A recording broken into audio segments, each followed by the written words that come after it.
Our color guard today is from the Defense Language Institute of Monterey. Color guard present colors.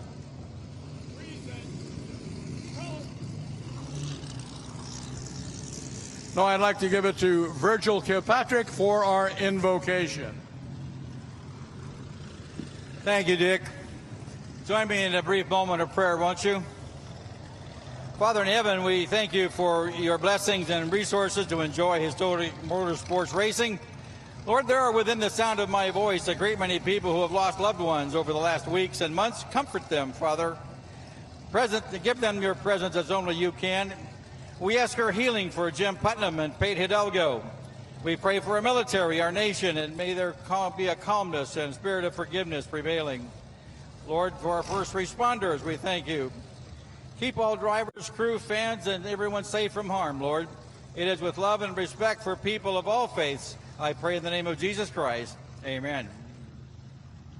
Thank you very much, Virgil. And now, singing today's national anthem, Allie Falk, Santa Cruz native, University of California, Santa Cruz, graduate with a bachelor's degree in physics and music, currently a teacher at Monte Vista Christian School in Watsonville.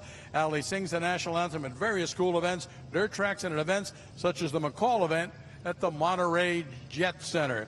Now, if you would all please rise and remove your hats for a salute to our flag, Allie Falk.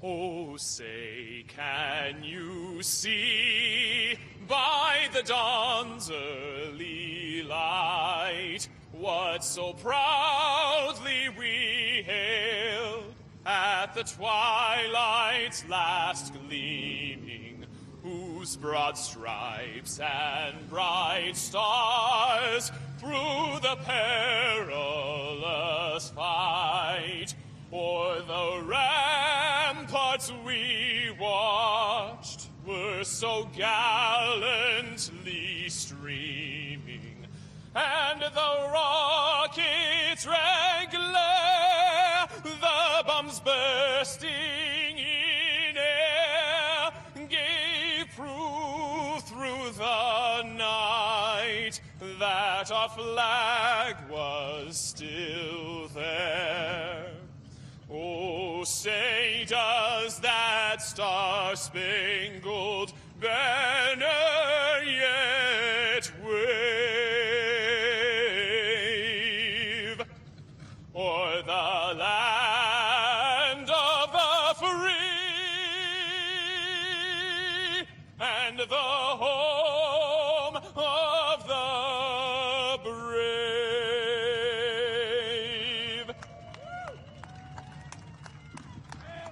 Ladies and gentlemen, Allie Falk, thank you very much. As we get ready to go racing, first of 7 races this afternoon, Rolex Race 1A for pre-1940 sports racing, and touring cars, race cars 1927 to 1951.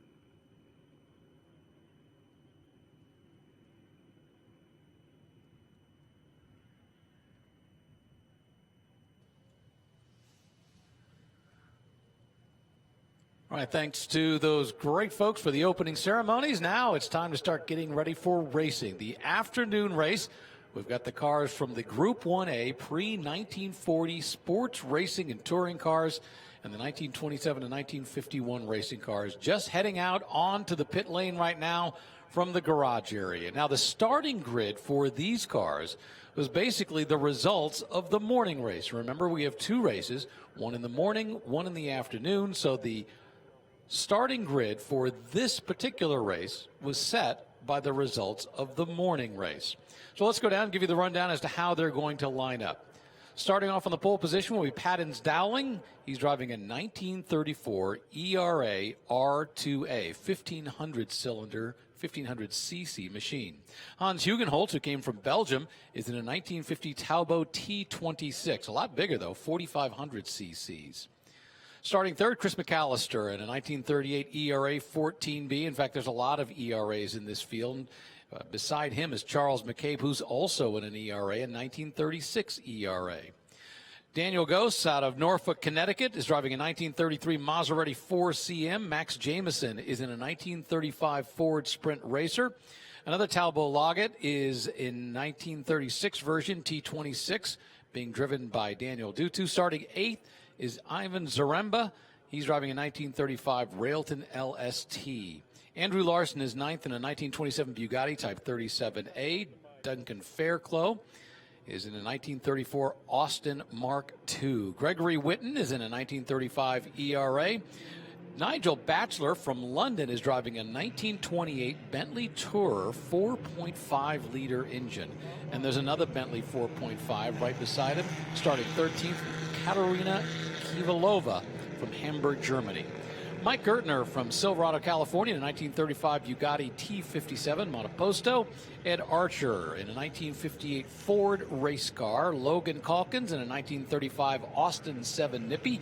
You'll notice it. It's the little guy out there. Eric Ramos, a 1960 National AC. Bruce McCaw is driving a 1924 Bentley 4.5-liter Le Mans car.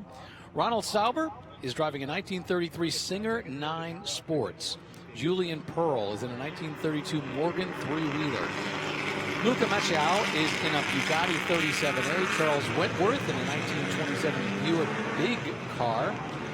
1932 Studebaker Indy being driven by Jamie Cleary. Brian Blaine is in a 1916 Romano Sturtevant Special. George Wingard is in a 1911 Fiat S74. Rick Rollins is in a 1926 Ford Board Track Racer. John Kerr out of San Luis Obispo is in a 1932 Miller Schofield Ford Class B big car. Paul Emile Bassad is in a 1936 Delage 1500. Richard Jeffrey is in a 1936 purpose-built Armstrong Sedell.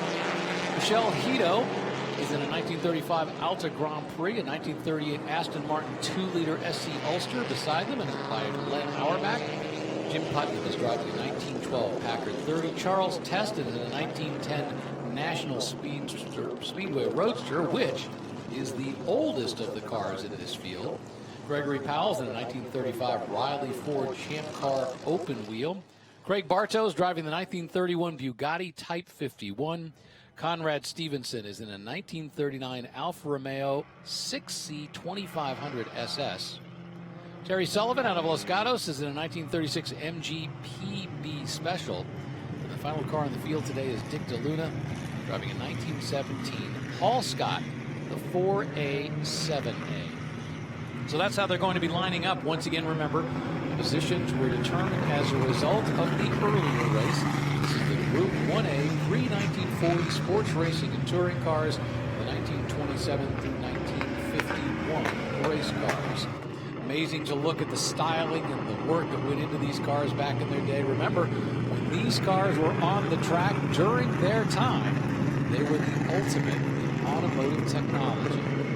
They look pretty archaic, but then they were the ultimate, the peak. Remember, that front row has that 1934 ERA R2A and the 1950 Talbot T26. We saw these two guys going wheel to wheel a little bit earlier today, and that's how they finished. Everything very upright. You get to see the driver. You get to see them handling and manhandling the wheel. The pace car ducks in. They come up on the main straight. It's a beautiful parade. They're formed perfectly. And they're going to be getting the green flag as we go racing this afternoon with Group 1A at WeatherTech Raceway, Laguna Seca in the historic racing. And it looks like the Talbot has the distance, but he doesn't have the angle going into the first turn. And as a result, it's that ERA that has the line and gets in to lead the first turn here at Laguna Seca. That Talbot didn't quite have the muscle to pull it off this morning. Now we're going to see what he can do in the afternoon.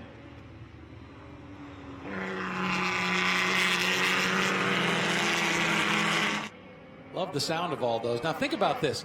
That ERA in the front, that 1934 ERA is a 1,500 cylinder machine. cc machine, while that 1950 Talbot T26 behind it is 4,500 cc. So it's a much bigger engine in the Talbot behind it, that number 20 blue car. That was from a great era of Talbot. They did very well with that T26. It raced in the late 40s and early 50s. And in fact, in 1950, the Talbot won Le Mans. In fact, it won first and second that year. Up the hill they go. You've got an ERA, a Talbot, and two other ERAs, followed by a Maserati 4CM. Paddens Dowling leads the way into the corkscrew.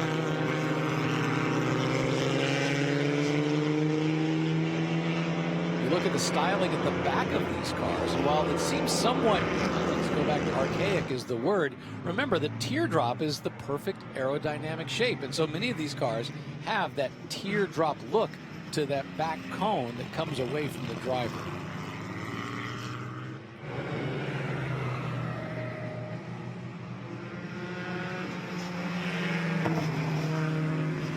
Racing all over the track. In this particular class, a little more gentlemanly. We've already seen a number of drivers waving people around. They know what their speeds are. They know what they can accomplish, and so there's no sense in pushing it too far.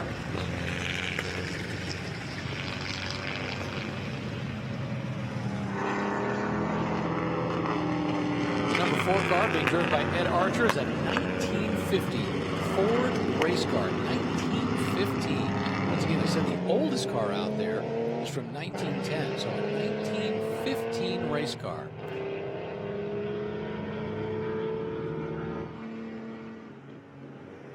That big blue number 12 right there is a 1935 Bugatti T57 Monoposto. Monoposto meaning single-seater. Pulls along that number 31 onto the front straightaway.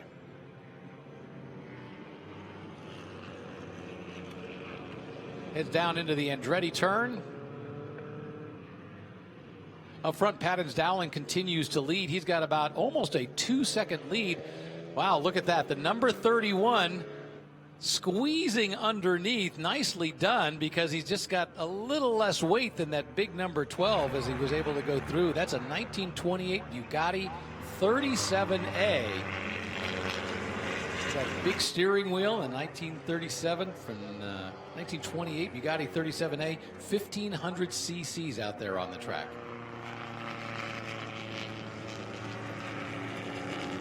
It's great that you can actually look into the cockpit. You can see the driver's hands on the wheel and see what they're able to accomplish. Back up front, there you see the number 26 car, the one driven by Hans Hugenholtz out of Belgium, that 1950 Talbot T26. Looks like he's looking in his mirror, wondering if that other ERA, the one that's right behind him, is going to catch up to him. Doesn't have as much power going into the first turn. He seems to stretch it out. That's the 18A car being driven by Chris McAllister. That is a 1938 ERA 14B that is right behind.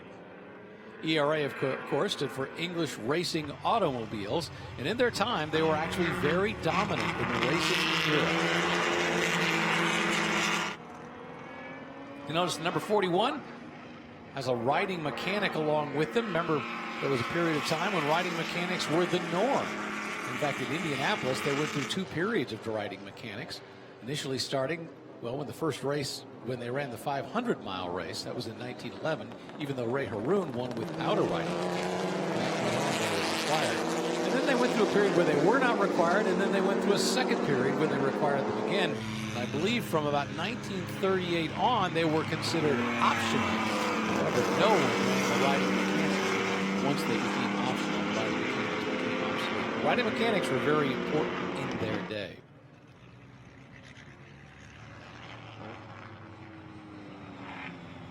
That's the leader of the race.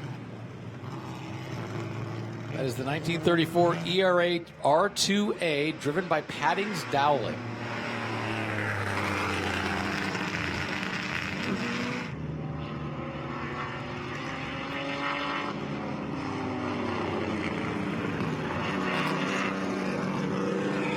The prior to World War II, the ERA company had a pretty successful business. They were building and designing and creating some pretty fast, dependable racers.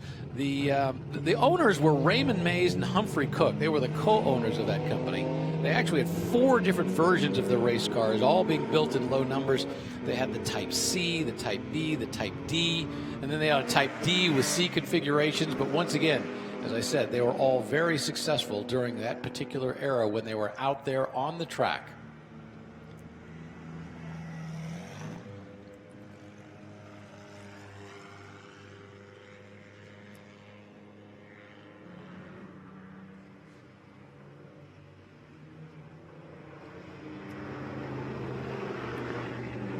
We go back to looking at the fact that there is a massive range of engine sizes. We go down to some of these that are, well, there's one that is 750 cc's. That's the Austin 7 Nippy. But then there's another car out there that has a massive engine that is huge. I mean, well, first off, there's the Studebaker Indy, which is, you know, nearly 6 liters. But I believe there's one out there that's almost 9 liters, a massive engine that they used, but they weren't able to produce as much horsepower. In fact, the massive engine is in the number 18A, a 1916 Romano Sturtevant Special with a 9-liter engine. You'll see that's a maroon car that's going around the track. But a 9-liter engine. That 11A car is the 1935 Sport Sprint Racer, and that has a 4,000 cc engine. 4-liter engine as they go around. And look at the upright position. It's nice we've added the roll cage, but you think about it, back in its day, it did not have the roll cage attached to it. And as a result, it was a lot more dangerous. I mean, drivers back then had a much shorter lifespan if they continued to race for very long. But look at the way it's got a very actually nicely laid out perspective with those 4 wheels spread wide. Gives it a lower center of gravity. And that number 7A right there, that is the Austin Nippy that we were just talking about a moment ago, that has 750 cc's. It's a 1935 Austin Nippy car with 750 cc's being driven by Logan Calkins. And not bad. I mean, it's been running around in about mid-pack, so it does fairly well considering it only has 750 cc's.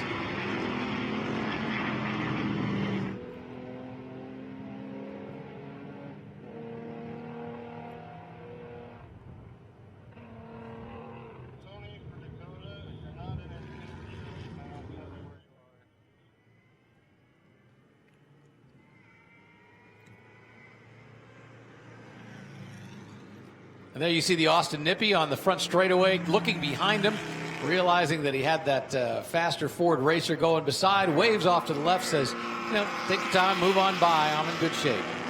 Meanwhile, back up front, Hugenholtz continuing to chase the leader, Padden Dowling.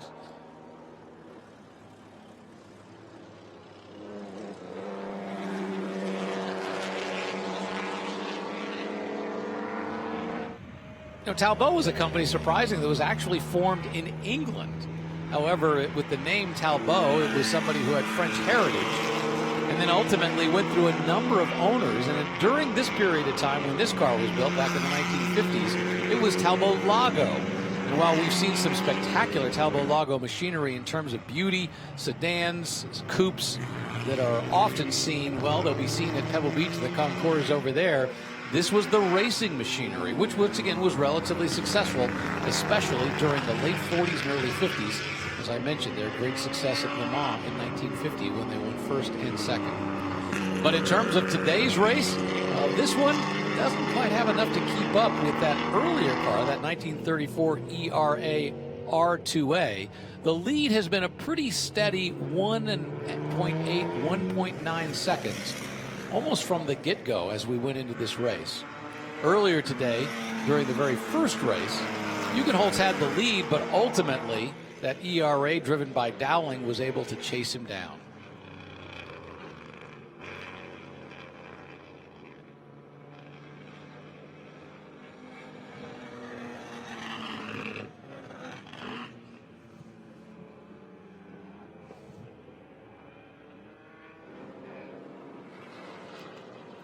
It's a great collection of cars out there. We have Aston Martins, we've got MGs, we've got Hall Scotts, Bugattis. The fact that there are Bugattis out here racing are absolutely amazing when you think about it, because the value of those cars is just so great. So to have them out there doing that, and that car right there, that's the number 39 being driven by Conrad Stevenson, is a 1939 Alfa Romeo 6C 2500 SS.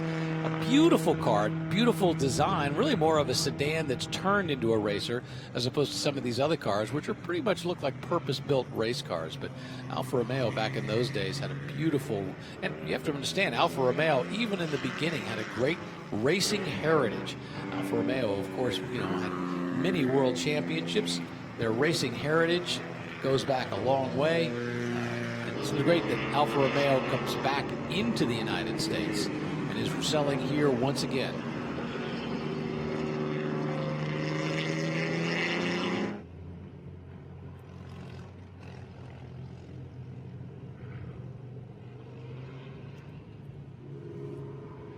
And when you think of Formula One, I mean, Alfa Romeo got into Formula One when the World Championship began in 1950. So they were there pretty much from the get-go in terms of their success and what they did. They did Formula 3. They had all kinds of cars. And don't forget, they also did Indy cars, but really sports cars is so often where we think of them in terms of the success that they've had.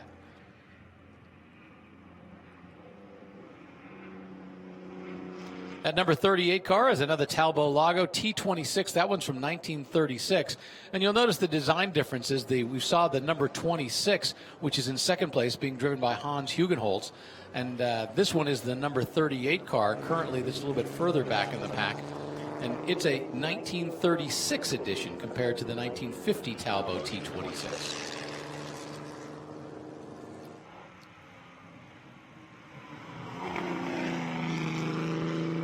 But similar, it has a 4,500cc engine. Now let's talk about the riding mechanic in this car right here. This is number 17.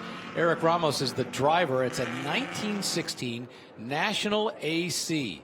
Obviously a lot slower than those single guys as they're going around them. But the riding mechanic had very critical roles. We talked about it earlier today, that they were there, number one, to be a mechanic. You know, they had to put oil in the engine, they had to take care of the transmission, they had to do all those types of things. But they also, importantly, had the responsibility of looking around to see who else was near. Where was the second place driver? Where was the third place driver? But it was a very dangerous job being a riding mechanic, and there were more than a few that lost their life. In fact, riding mechanics were ultimately outlawed, put against the rules in Europe because of the death of a riding mechanic. So riding mechanics had their time and then ultimately were phased out, probably rightfully so. There's Hans Hugenholtz continuing in his Talbot to drive around the track in that T26 from 1950. It's got a great sound as you listen to it go by.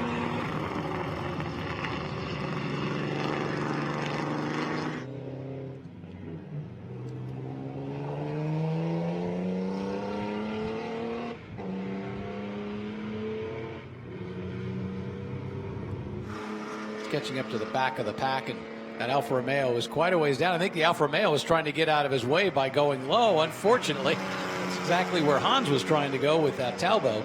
So he ended up almost getting blocked by him. But at this point in time, like I said, I think Dowling's lead is significant enough that it's not. I don't think it's going to cost him anything significant. And we've got a piece of something you can see stuck down, sitting in the center of the first turn in the Andretti turn.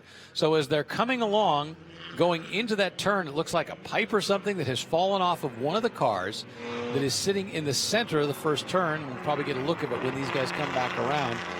And since it's in the center of the racing surface, there's a question as to whether they'll call a yellow flag to bring that out. I think if this was the Trans Am race, they would definitely move out to take care of that. But because this is a slower race, this is this pre-war series, that I think for the most part they might be willing to let that piece stay in place because everybody can see it. Check that out. Car number 41, riding mechanic along right with him. Great upright view. Now imagine doing that. Imagine doing that as an IndyCar racer back in the 1920s. Going around the Indianapolis Motor Speedway at full speed and full tilt in that particular car, You got to remember, at that point, they were only doing about 100 miles an hour, but 100 miles an hour is frighteningly fast. Now, the driver of that car is George Wingert, and that is a 1911 Fiat S74. Big, beautiful beast. Cornering power, well, not an awful lot. And it's interesting, we saw some of the other cars that have a little bit lower center of gravity. By that point in time, they realized that just a few years later, they needed to lower things just a little bit, and a lot of those were single-seaters. And if you ever get a chance to look into the cockpit of these cars, you're just amazed at how simple it is. And I go back to the point that when you were driving 500 miles, I mean, back then the races were lasting 6 hours. And to sit in those seats, when you look at those seats, and there you see that pipe that once again is sitting in the center of the turn, right at the Andretti turn. You saw you see the mechanic, the riding mechanic, who's giving instructions, almost like a rally co-driver to the driver, letting him know exactly where the other cars are on the track. But you think about what it was like in that very simple and uncomfortable cockpit to have to go a full 500 miles at the Indianapolis Motor Speedway, and you have to have a great appreciation of what those guys were able and capable of doing. Back up front, well, it's Paddens Dowling in a 1934 ERA R2A, continuing to lead. He won the morning race. The question was Hans Hugenholt going to be able to come back with anything in the second race? And doesn't appear the case. In fact, Dowling has now established a 7.5-second lead over Hugenholtz. Charles McCabe in another 1936 ERA B is in third spot.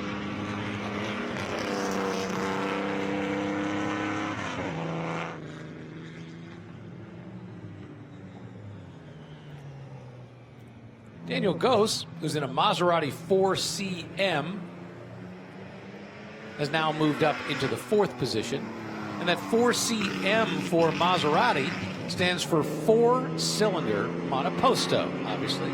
4 cylinders, single-seater, 4CM, four-cylinder monoposto.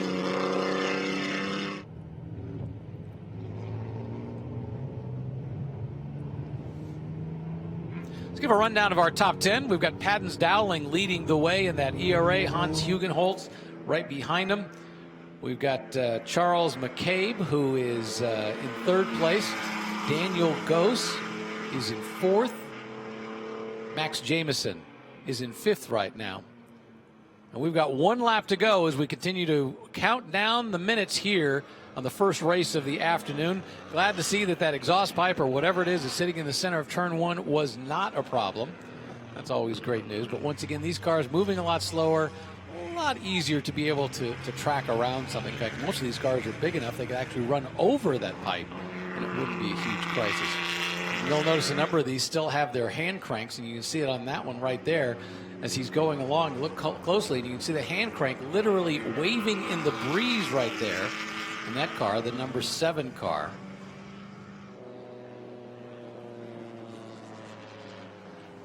That's our leader, Paddens Dowling, in a 1934 ERA R2A, going around the track. It's turned into a bit of a Sunday drive for him with a 7.5-second lead over the second place driver, Hans Hugenholt. It's McCabe, Blaine, Gose in the top 5, Jamison, Dutu, Zaremba, Bassad, Larson, Macchiosco, and Fairclough round out the top 12 here in our first race of the afternoon. This is the Group 1A pre-1940 sports racing and touring cars, 1927 to 1951. Paddens Dowling takes his ERA down through the corkscrew one last time without a challenge. Incidentally, he has basically lapped, I believe, all the drivers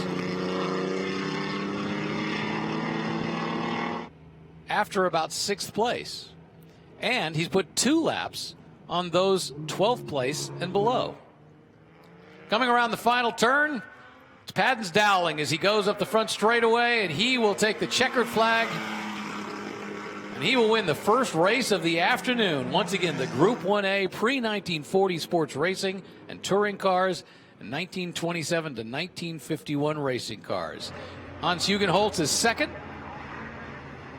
Charles McCabe is third. Daniel Gose comes in fourth. And Max Jamison rounds out the top 5.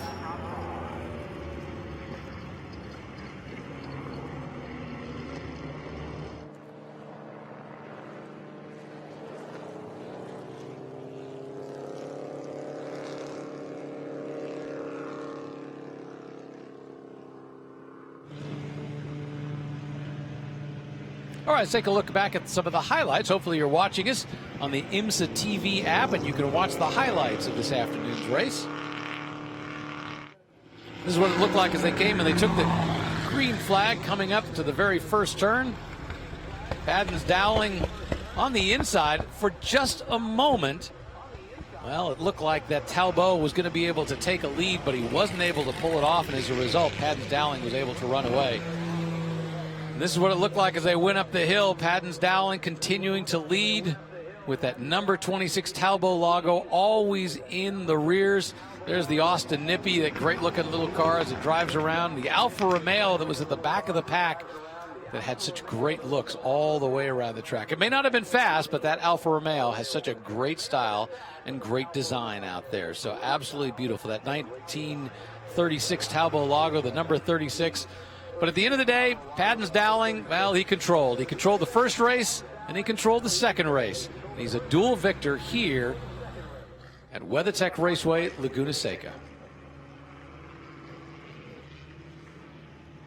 Up on the track right now, it's time for the second race of the afternoon. Once again, this is Group 2, 1955 through 1961 sports car racing. Now, these cars are both under and over 2,000 cc's. Let's run down the grid. We got Spencer Trenery, who won the earlier race today in a 1961 Cooper Monaco Mark III. Greg Meyer, the 1959 Sadler Mark IV. Rob Walton out of Scottsdale in a Maserati Tipo 61 Birdcage. Al Arciero in a 1958 Lister Nobly. Joey Boyalad in a 1960 Elva Mark VI Prototype. Frank Arciero Jr., a 1958 Lotus 11 S2. Nick Kalana in a 1958 Devon SS. Jonathan Fiber in a 1960 Maserati T61. Chip Fudge in a 1961 Huffaker Genie. This one's a Mark 7. Michael Khalil in a 1962 Lola Mark I. Arthur Connor in a 1959 Devon Porsche D. Chris McAllister in a 1955 Jaguar D-Type. A 1956 Maserati 300S is being driven by David Swig. A 1958 Porsche 550A by Tom Trabue. Michael Malone is in a 1959 Ferrari TR250. Brian McCachran in a 1956 Lotus 11. There's a Lotus 17 as well, being driven by Nick Krul. Tazio Otis is in a 1955 Ferrari 750 Monza. A lot of Lotus 11s. In fact, there's a Lotus 11 being driven by Stuart Smith. Another one by Randy Hill. Another one by Bruce Miller. That's a Le Mans version. David Bowen is driving a 1955 Cooper Bobtail. Stan Inderis in a 1956 Lotus 11 Le Mans. And as they can come down from the corkscrew, looks like the lights on the top of the pace car are out, and we are going to go racing. And we can tell you earlier today, the two cars at the front of this grid had a very spirited race. That 1959 Sadler, driven by Greg Meyer, not quite able to keep up in the end with that Cooper. I think he had a few issues, but he was able to score back. But a 1961 Cooper Monaco Mark III leading the way going into this field. And I love the sort of Batmobile fins on the back of the 1961 Cooper Monaco Mark III. Pace car is in. And Group 2, the 1955 to 1961 sports car racers coming onto the main straightaway. They're going to get the green flag, and we are racing with our second race of the afternoon here at WeatherTech Raceway, Laguna Seca. And this time it is Greg Meyer in the 1959 Sadler Mark IV that gets the lead easily coming into turn number 1. Now it's going to be Spencer Trenery's job in that Cooper Monaco to try to go around if he can. He tries to do the inside. Can't quite pull it off, so the Sadler is in the lead for the time being. But there, he swings wide, and the number 60 trying to cut inside. Spencer Trenery almost pulls it off, but can't quite do it. Now, I will tell you that 1959 Sadler Mark IV has a bigger engine. It's got a basically 5.5 liter engine. where the Cooper Monaco has just a 3.5 liter engine, and he goes through the inside of the turn and takes the lead away from the number 84. But the Sadler's not done. He's got more horsepower, and he goes up the hill for taking the lead back.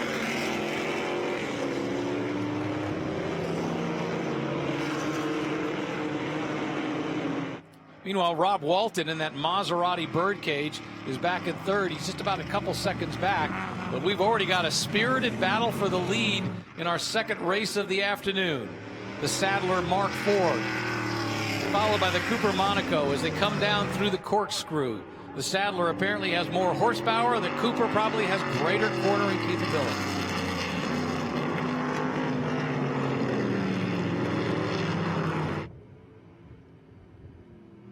Cooper looks to the inside, can't pull it off, and the Sadler is on the outside. Now it'll be a drag race up to the Andretti turn.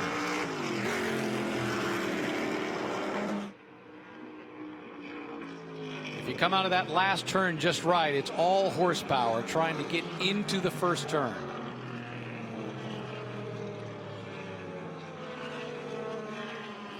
But as we get into the windy sections, now we'll see whether Spencer Trenery and that Cooper Monaco can come back. Remember, the Sadler was a Canadian-built car. Not a lot of them built, a handful of them ultimately, whereas the Cooper, well, a lot more of the Cooper Monacos were built.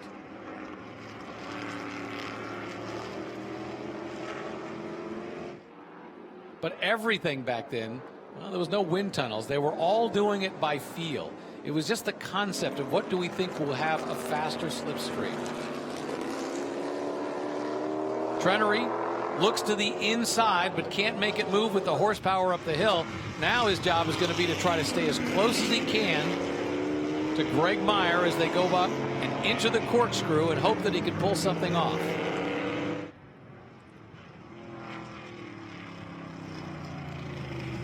Just an eyelash back, but going into the corkscrew, he doesn't have anything.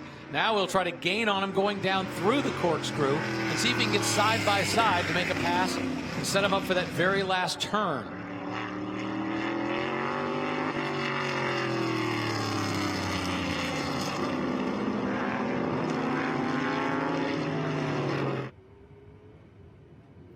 Trenery looks to the inside, realizes he does not close enough. And they'll finish this lap just the way they started. Once again, the Sadler in the lead, the Cooper Monaco right behind. There we see the Maserati being driven by Rob Walton. And that is the battle between Al Arciero and Joey Boyalad. That's between a Lister Nobly and a 1960 Elva Mark VI prototype. The Lister Nobly obviously a little bit bigger. Boyalad, you see him with his hand in the air, not quite sure what he's signaling about. And you'll notice that the Elva has those same fin type on the back. We've got a full course yellow. That's the whole reason we've got our hands in the air. We're not seeing it on our scoring monitor, but we've got a full course yellow. Not sure what it's about.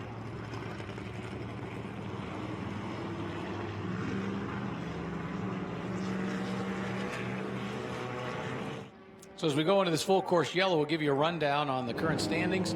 It's Greg Meyer there. We've got a car, looks like a Lotus off to the side that's stalled in a dangerous position. Looks like no issues with it. Can't quite see what caused it to go off the track. But we've got a couple of safety vehicles out there. They're warning everybody to make sure they stay wide. They'll get that off the track, and then hopefully we'll get back to racing very soon. So once again, let's go back over and give you a rundown as to how things stand for the time being. Greg Meyer in that 1959 Sadler Mark IV, although he started second, was able to take the lead. Spencer Trenery in the 1961 Cooper Monaco Mark III is in second place. Rob Walton in the Maserati Birdcage, the Tipo 61. Al Arciero in a 1958 Lister Nobly is currently in fourth. Joey Boyalad in the 1960 Elva Mark VI prototype is in fifth. Nick Kalana in a 1958 Devon SS is in sixth right now. Chip Fudge, 1961 Huffaker Genie Mark VII, he's in seventh.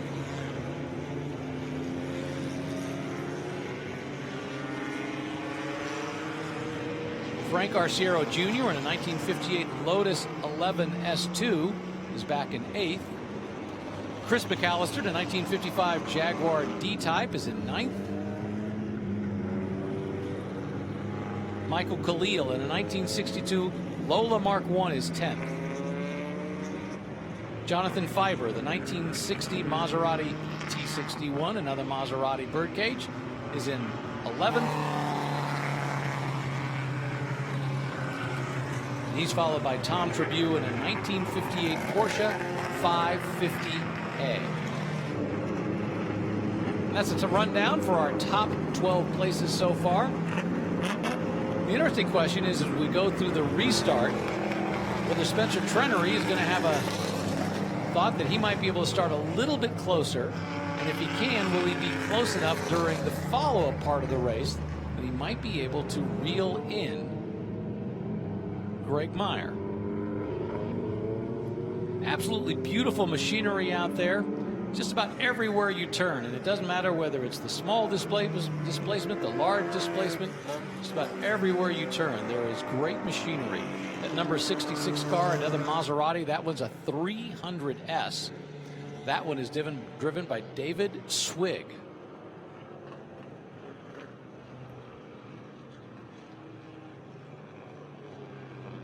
Throughout the course of the day, throughout the course of the weekend, you really see the evolution of auto racing machinery and how the styles changed over time. In that first race that we saw, that we went the Group 1A, you know, we had racers as far back as 1910. At the very end, we saw that 1911 Fiat, very upright, a riding driver, a riding mechanic, both of them in the car at the same time. Here we're looking at cars that are significantly newer, between 1955 and 1961. And remember, Laguna Seca opened in 1957. So in those first 5 years, these are a lot of the cars that you would have seen driving here at Laguna Seca Raceway. That one's number 81, and that one is very special. It's a Ferrari TR Testarossa, being driven by Michael Malone out of Seattle, Washington.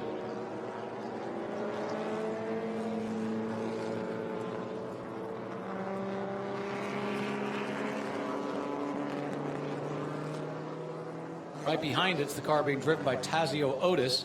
That's another Ferrari. It's a 1955 Ferrari 750 Monza. So look at those two Ferraris, and there alone you can see some of the differences in Ferrari styling and Ferrari design and what they were thinking about during the 1950s when Enzo Ferrari was literally taking over motor racing. I remember once going to the Ferrari factory and asking them about racing, and they made it really clear back then. They said, the first thing we do is race. Then we build cars to sell them to people so we can afford to go racing. That was the mentality of Ferrari back in the early days. And some would argue that is still the mentality of the folks at Ferrari. Pace car is still on the track. Lights are still on. Let's see if they're going to get another pace lap. Nope, lights are still on.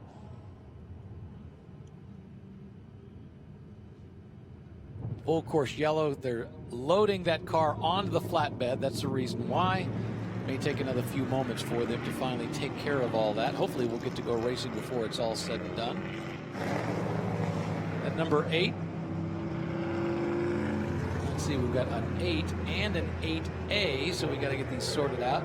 There's so many different numbers, because you got to remember, a lot of these people will race all over the country, and so they don't want to change the number every time they go, so they'll simply add an 8, they'll add an A, they'll add an X, they'll add a T, whatever it may be, and that gives them the ability to continue to use it.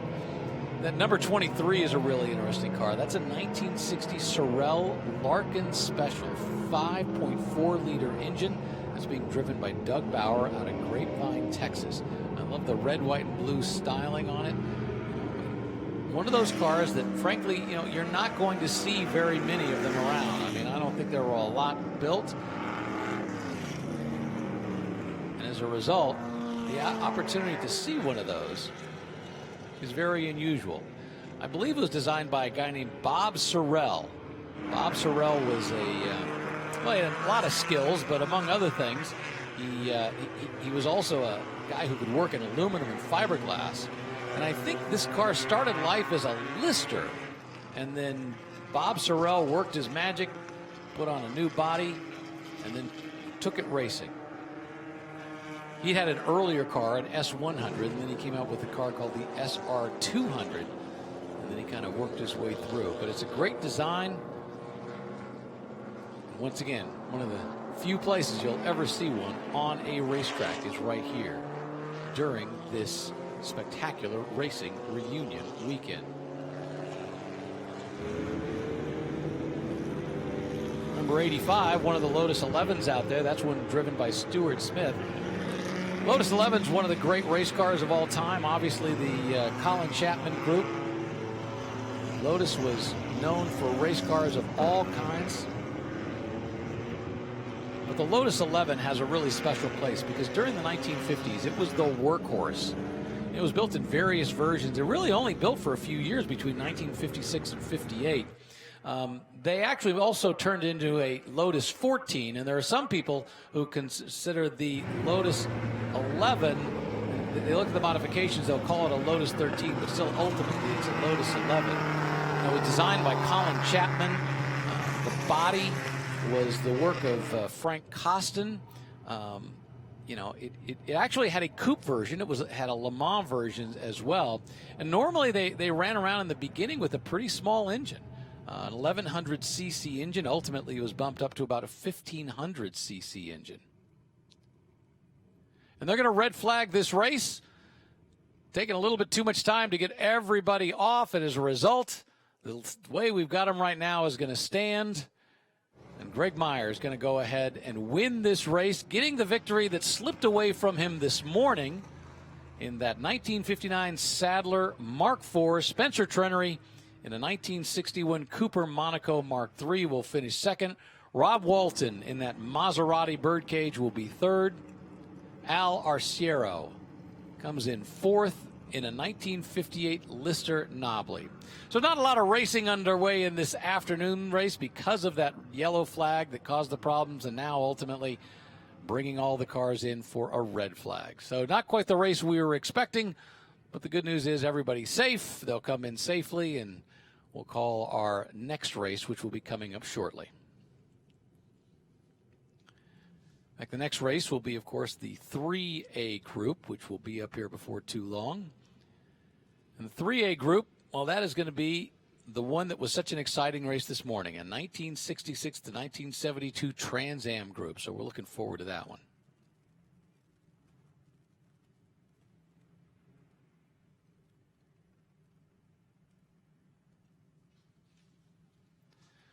By the way, don't forget to quench your thirst for a pint of authentic English craft beer from English Ales at the Silverstone Pub. The friendly and relaxing pub is conveniently located at the Paddock Plaza, adjacent to the official Raceway store. And Mother's Polishes, Waxes, and Cleaners is known by enthusiasts for quality products and the spectacular finish that they leave. Whether it's your race car, your muscle car, your street rod, your import, your exotic, Mother's has what you need to ensure a flawless finish. There's no shine like Mother's.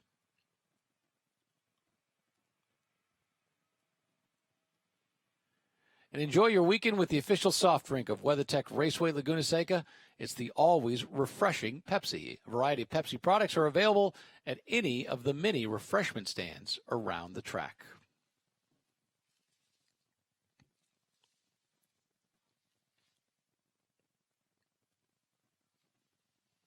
And don't forget to stay tuned to WeatherTechRaceway.com for the latest news on our 2019 racing season. Up next is the Monterey Speed Week, comprised of the IMSA WeatherTech Sports Car Championship. That's going to be on September 13th through the 15th, followed by the return of IndyCar to WeatherTech Raceway Laguna Seca. That's going to be September 20th through the 22nd. We guarantee you will enjoy the thrilling racing experience. Buy advance tickets to all the racing events by visiting the ticket office or online at WeatherTechRaceway.com. And for added value, you can always purchase a desirable season pass for entry into all of the 29 premier racing events. All right, the question is, are they going to restart these guys? At first, we thought they were just going to pull them in and calling into the race, but they've red flagged it. Everybody's on pit lane. They're ready to go. It just boils down to timing and whether they're going to be able to squeeze in the rest of a race.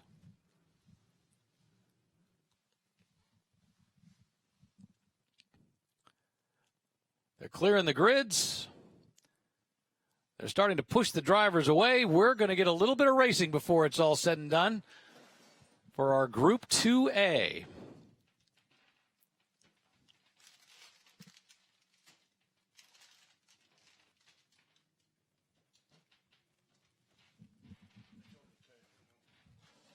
So once again, the question, of course, is whether Spencer Trenery in that Cooper Monaco is going to be able to figure out how to catch up with Greg Meyer in that 1959 Sadler.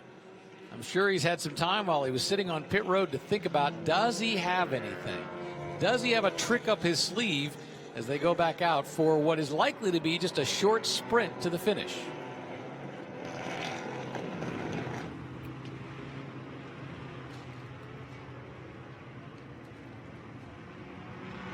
Obviously, there was no sense in dragging those guys around and keeping them on the track. And all they were going to be doing was a parade, although some would argue the fans still want to see the parade, so it's nice to have the cars on the track at the very least. You can see that Lotus 11 with no paint on it, that silver look. It's just spectacular.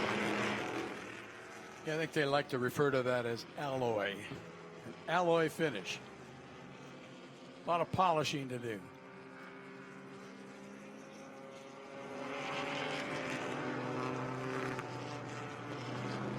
And the other question is whether Rob Walton has anything. You know, Rob, in that first run, the first part of this race, didn't seem to have anything for those first two guys. But he had enough to stay ahead of the car behind him, Al Arciero. So the question is, what's going to happen on this restart? Has anything changed? Did the car overheat a little bit while it was sitting there waiting in the pit lane? Did anything change? Did some driver realize, you know what, somebody's making a mistake ahead of me? There's a way to take advantage of it. Well, it looks like Arciero and Walton are going to be starting side by side. You've got the Maserati, which is just under a 3-liter car, and Lister Nobly of Arciero, Jag-powered, probably about 3.8 liters. Should be a little more grunt on the Jag, but I think that birdcage is quite a bit light. I will say it's interesting on our list, the official list that lists all the cars. It has the Lister Nobly listed as 358 cc's. I think that's just a tad short. I could be wrong. I think it's a little bigger than that. It's probably 3580 or 3850, which would be closer to the Jag engine size. But it's a Sadler leading them into the final quarter. They'll be looking for a green flag, Rick. Exactly. That's what we're going to get as we come on, and you can see Spencer Trenery looking to the inside. But once again, if the drag race up the hill, it's all horsepower. As you can see, that Sadler taking the lead. Now the question is, can Rob Walton do anything to the inside? He takes a dive down the inside, but doesn't quite have enough to take on the Cooper Monaco just ahead of him. Those little winglets on the back of that Cooper Monaco. That birdcage was easily able to out-accelerate Arciero's Nobly Jag, the Lister. It looks like Walton, or rather Trenery's getting close and putting pressure on the Sadler. I don't know if he can probably the Cooper handles a little better in the infield, but when you get to a straight spot, the Sadler just kind of squirts off into the distance. And there's a great battle a little further back with Chip Fudge and then Huffaker Genie and Nick Kalana and that Devon. They're going at it. But, oh, we've got the Cooper has taken the lead, taken it away from the Sadler. We didn't see the pass, but he's pulled it off. He got him on the inside, just on the entrance to 5. He dove down in there, went deeper into that corner. That's a favorite passing spot. Inside turn 5 before you head up the hill. If you can't pull him off there, you can stay close enough to pull alongside going into 6. And this is similar to what happened this morning, where initially it was the Sadler being driven by Greg Meyer that had the lead, and then the Cooper Monaco came back. Now the question is Meyer going to be able to have anything when they go on this front straightaway and they start doing the drag racing up the straightaway? Will he have enough horsepower to be able to reel in this lighter Cooper Monaco? Well, if he's and all of a sudden Trenery's got his hand up in the air. He's got a problem, and everybody goes around him as he pulls over driver's right at the exit of 11. Evidently some mechanical issue pulled up. He immediately raised his hand in the air to alert the drivers behind him that he was going to slow and tried to get that car out of the way. Yeah, and the question is whether it has any power at all. And there you see Rob Walton trying to take a look on the inside of the Sadler. Just not enough to pull it off. And meanwhile, you've got the Lister Knobley that's coming up behind, trying to catch up a little bit to the Rob Walton car. And Boyalon is now getting into the mix as well in that number 78 Elba Mark 6 prototype. Boy, such a massive size differential between that Lister Knobley and the Elva right behind it. The Elva that looks almost like a Lotus 11, about the same size. And you got the first 4 cars, well, just within a fraction of each other. And you've got Meyer in the Sadler back out front there. Walton in pursuit, followed by Arciero. And Boyalad and Nick Colonna completes the top 5 in his car, number 9. And Arciero's close enough. He can see, he can smell the exhaust, but he can't get enough to be able to line something up. He's trying to do it around the outside, but he can't set him up through that turn. Not the preferred line on the entry into the corkscrew. You can see he did lock up a wheel. He had to brake real hard to avoid contact as he got to the top of the hill and he started the descent through the corkscrew. And interestingly, Rob Walton really is working hard on trying to pass Greg Meyer. He's trying to look towards the inside. He had almost caught up as they were coming down the hill. And we got the Elva taking a look to the inside of the Lister. And Arciero in the Lister is going around the outside. Arciero hangs on the 3rd spot in that Lister Knobley. Sadler with the acceleration on that, rather Meyer in that Sadler with the acceleration opens up some breathing room again. But look at how much deeper that Maserati birdcage can break going into the Andretti hairpin. Yeah, and amazingly, the Lister Knobley stays right with it there, and the Elva in the back just not quite able to keep up because of that horsepower. And at the end of the day, you know, that Elva just doesn't have as much because it's only got a 1490cc engine. And it's all horsepower going up that front straightaway and going up this hill right going here. up the hill, too. That really eats up the horsepower. Arciero driving pretty aggressively. He's doing a great job out there. As you can see that Walton has closed up again on the Sadler through the infield. That's where the Sadler loses time and ground. But when it comes to acceleration up the hill and up the front straightaway, the Sadler just walks away from everybody.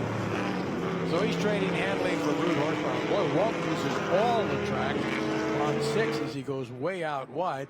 Let's see if he tries anything at the top of the hill.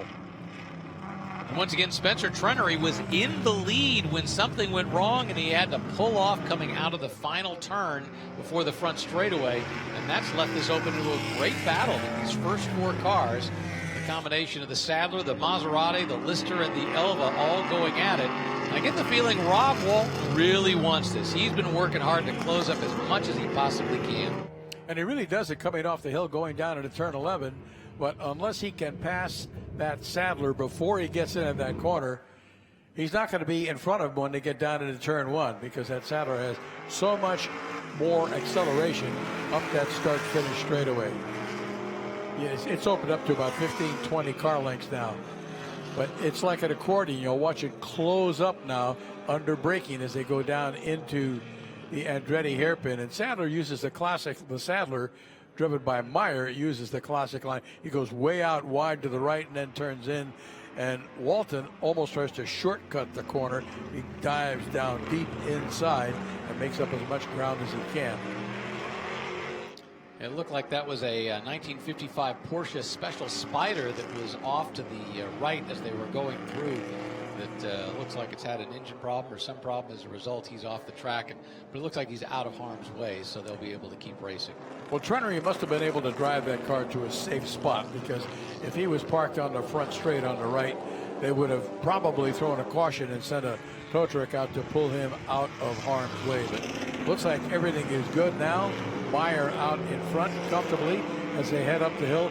He's comfortable when they get to the top of the hill, but then the birdcage closes it up in the downhill portion, and they're almost nose to tail by the time they get to turn 11.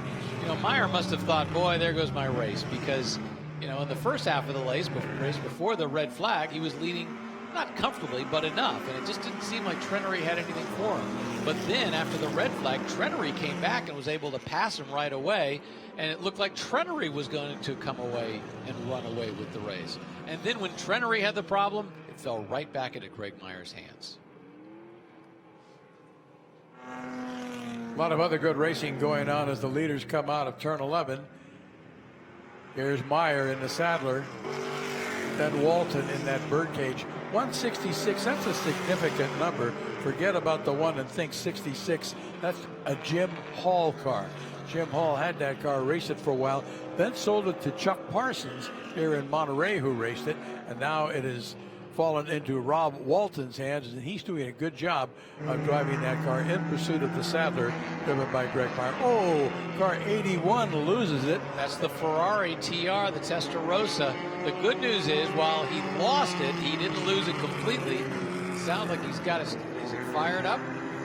Looks like he's trying to get it in gear. Yep, the engine's still going. Good news is he didn't hit anything, didn't hurt anything, but here's what it looked like. He just cooked it a little bit coming out. Almost was able to gather it back up, but not quite. Nice thing is he stayed out of the gravel, so he was able to get things back moving again. That was exit at turn 9 where he lost it, and all they're going to have to do is dust the car off when he gets it back to the paddock. Fortunately, that's the only problem he's got with it. Still Meyer got about 1.3 seconds over Walton, then another 2 seconds back to Arciero in the Lister Knobley Jag, Boyalad in that Elba car 70, and John Chip Fudge now in 156, running in 5th spot in that Huffaker Genie. That's a car that's got an engine comparable to Boyalad's. It's a 1600cc motor. Does Rob Walton have his hand in the air? It looked like he did. No, I think that's either a camera or something that's sticking up. That's been there. Oh, we've got a car that's off the track. Yeah, 72. That's 72 is the car number. Yeah, that's Christopher Patterson, an Elva Mark IV sports racer. Yeah, for a moment I thought he had his hand right. Arciero making a bid on the birdcage. And it's a checkered flag. The question is what coming across the line. Arciero. Greg Meyer wins the race in that 1959 Sadler Mark IV. And the horsepower of that Lister takes Arciero up into second place. And Rob Walton, who could almost smell the lead for much of the second half of the race, is going to be very disappointed to walk away with a third. Actually, it turns out that car, the Spencer Trenery car, is still sitting on the outside of the front straightaway. Yeah, he's up against the wall. I guess they deemed it safe because he's way up the front straightaway. And after the first couple of laps, everybody knows that he's there, so they'll make sure to avoid it. But look at the gap between Arciero, who finished second, and Walton. Just incredibly tight. All right, they've cleared off one of the cars from the last race that was stuck up against the wall. And now that it's off the track and the safety workers are gone, it is time to start our next race. Group 5A, and this is the one or 3A, this is the one we've been waiting for, in 1966 to 1972 Trans Am. The golden era of the Trans Am out on the track right now. And this was a real battle this morning, but the Javelins prevailed this morning, finishing 1-2, followed by a couple of Ford Mustangs. And John Hildebrand in that Pontiac Tempest GTO held on for a good 5th spot. And that's the way they're going to be starting, with Javelins in the front row, followed by a pair of Mustangs. On that Tempest, when it was running in the Trans Am, surprised a lot of people, doing very well, in its opening race. In fact, it did well up until the moment when its engine blew, running second only to Mark Donahue. I think it was actually a car that was originally started off as somebody's wife's car, and they turned it into a Trans Am racer. I think it was Herb Adams' wife's go to the grocery store car. He was a Pontiac engineer, and he and a bunch of friends decided they wanted to go Trans Am racing, so they took Mom's car away and turned it into this, which turned out to be quite good. All right, it's a quick rundown of how they're starting. Bruce Canepa in the Javelin from 1970. Beside him, Bill Aukerland in the 1971 American Motors Javelin. Then it's Jim Haig in a Ford Mustang, car 16. Adams in a 69 Ford Mustang, car 45. John Hildebrand in that Pontiac Tempest from 1964. Chad Raynal in the 1969 Camaro Z28. And Steve Lincoln, car 72. That is a 1969 Chevrolet Camaro. Nick DeVitis is alongside in a 68 Ford Mustang. Richard Goldsmith in a Dodge Challenger. Arthur Miller in a 67 Camaro. Jeffrey O'Neill, 69 Ford Mustang Boss 302. Don Dimitriadis in a 69 Ford Mustang Boss 302. Jay Biddle is in a 1968 Ford Mustang 302. Chad Parrish is in a Ford Mustang Boss 302. Robert Kaufman in a 1970 Chevrolet Camaro. William Connor in car 15A. That's a Ford Mustang Boss 302. Daniel Goldsmith in a Camaro, and Jim Reed is in a Camaro as well. John Fudge in a Camaro. Drew Alcazar in a Ford Mustang.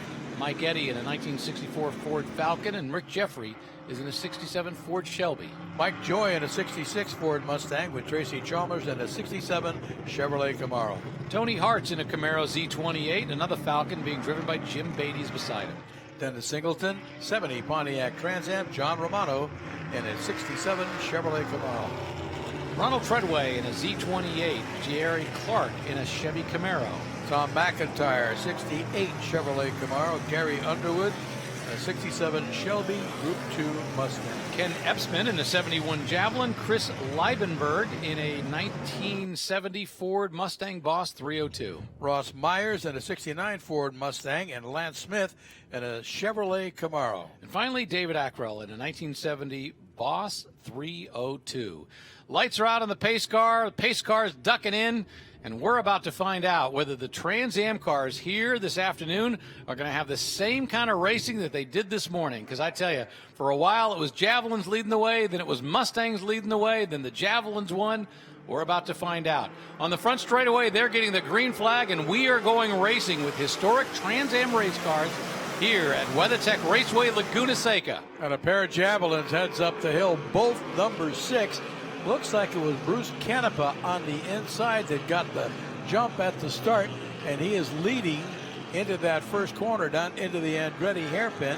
He's ahead of Bill Ockerlund with a pair of Mustangs right behind him. Jim Haig looks to be in third spot in that school bus yellow car, followed by Ken Adams in his maroon Mustang as they come out of turn 3 and go under the tire bridge toward 4.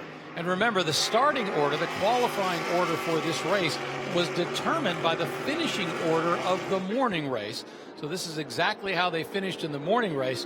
But it's not like it started that way and finished that way this morning. There was an awful lot of positions changed during the morning battles. And there you look at him, Jim Haig, as he slides sideways trying to catch up to those two Javelins ahead. I'm anxious to see if Epsman made it out. He was not out there this morning. We'll have to wait until they complete one lap and timing and scoring updates to see if he is there. Looks like Jim Haig has moved up in the second spot, closing in on Bruce Canepa as they get to the top of the hill and start their descent through the corkscrew. They started in the order they finished yesterday, but that's no guarantee they're going to finish in the order that they started today. Exactly. Not yesterday, this morning. Bill Ockerlund is in the second Javelin, and he's the one who got passed by Jim Haig right there. And Jim Haig, you know, earlier today, I think in the first race, it looked like he had really strong tires in the beginning, and now he's trying to move on the outside. Yeah, he's got the horsepower. He's got him coming out of that last turn, going up to the flag. He's just got to be able to maintain position. If that Javelin can hold on to the inside, he's got it. The Javelin, being driven by Bruce Canepa, holds on while the Mustang's trying to go around the outside. Well, now they're side by side. Will he be able to hold on? I don't think so. If he can stay out there, he'll be in the right spot for turn 3, but can't do it. Got a little bit sideways on the exit of 2 and had to back out of it and tuck in behind Canepa as they go through turn 3. But boy, he is sliding that Mustang all over the place. And Eckerlund is looking at that and say, boy, this is fun to watch. Well, and I think that Haig did a great job of managing to hang on to that car, because, you know, if he'd snapped it around and done a big snap spin out right there with that full field coming into him, it would have been a big problem. So I think he did a good job of correcting and bringing it back in. All over the back of Canepa as they head up the hill. It'll be interesting to see what happens when they get to the corkscrew. Both Canepa and Haig a little bit sideways. Haig tries to go around on the outside on the entrance to Cern 7, top of the lead, makes the pass just before they crest the hill. You're going to have a new leader by the time they get down to start-finish if he can hang on to that spot. Canepa tucks in behind as they make their descent through the corkscrew under the Wayne Rainey Bridge. I think Canepa's just thinking the same thing he thought about this morning. If I can just stay on him, keep him working his tires, keep burning those tires to the point that he's able to take advantage of them on the backside of this race, then maybe he might be able to come into a second victory of the day. But for right now, I tell you what, Jim Haig in that Mustang has done a great job of moving on in there. Hildebrand in that 1964 Pontiac Tempest just got passed by the number 64 of Chad Reynal in a 1969 Camaro Z28. Boy, a traffic jam down in the Andretti hairpin as the Mustangs and the Javelins mix it up, all vying for position. Right now it's Jim Haig in that school bus yellow Ford Mustang Boss 302 out front. They made that move at the top of the hill, entering turn 7, ducked around Bruce Canepa, who dropped back to second spot. Auckland in the other number 6 Javelin running in third, followed by Herb Adams in the 45 Mustang. Then it's Hildebrand in the Pontiac Tempest. And we're looking at the battle right now between Steve Link, that's the number 72 Camaro, being followed by Nick DeVitis in a 1968 Ford Mustang. So this is a classic battle, Camaro versus Mustang.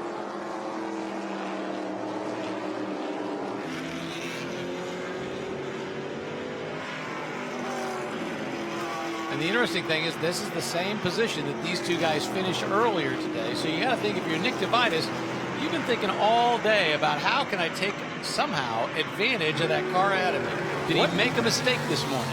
Yeah, what can I do better this afternoon than I did in this morning's race? I followed him around long enough to know where I'm quicker than he is. Can I take advantage of that? Not much of a lead, showed at 0.2 of a second last time by. And now we've got a situation actually where we've got Haig in the lead, and we've got the second AMC Javelin being driven by being driven by Auckland, which has now gotten into the lead, and it's been shuffled back to where we've got Adams. Ken Adams is in third, and Canepa is now in fourth. So we've got a situation where we've got Auckland in the lead, Haig in second, Adams is in third, Canepa is in fourth. So it's Javelin, Mustang, Mustang, Javelin. But it's not the Javelins we had just a couple laps ago. Things have swapped. Chad Reynal in a Camaro brings up the top 5.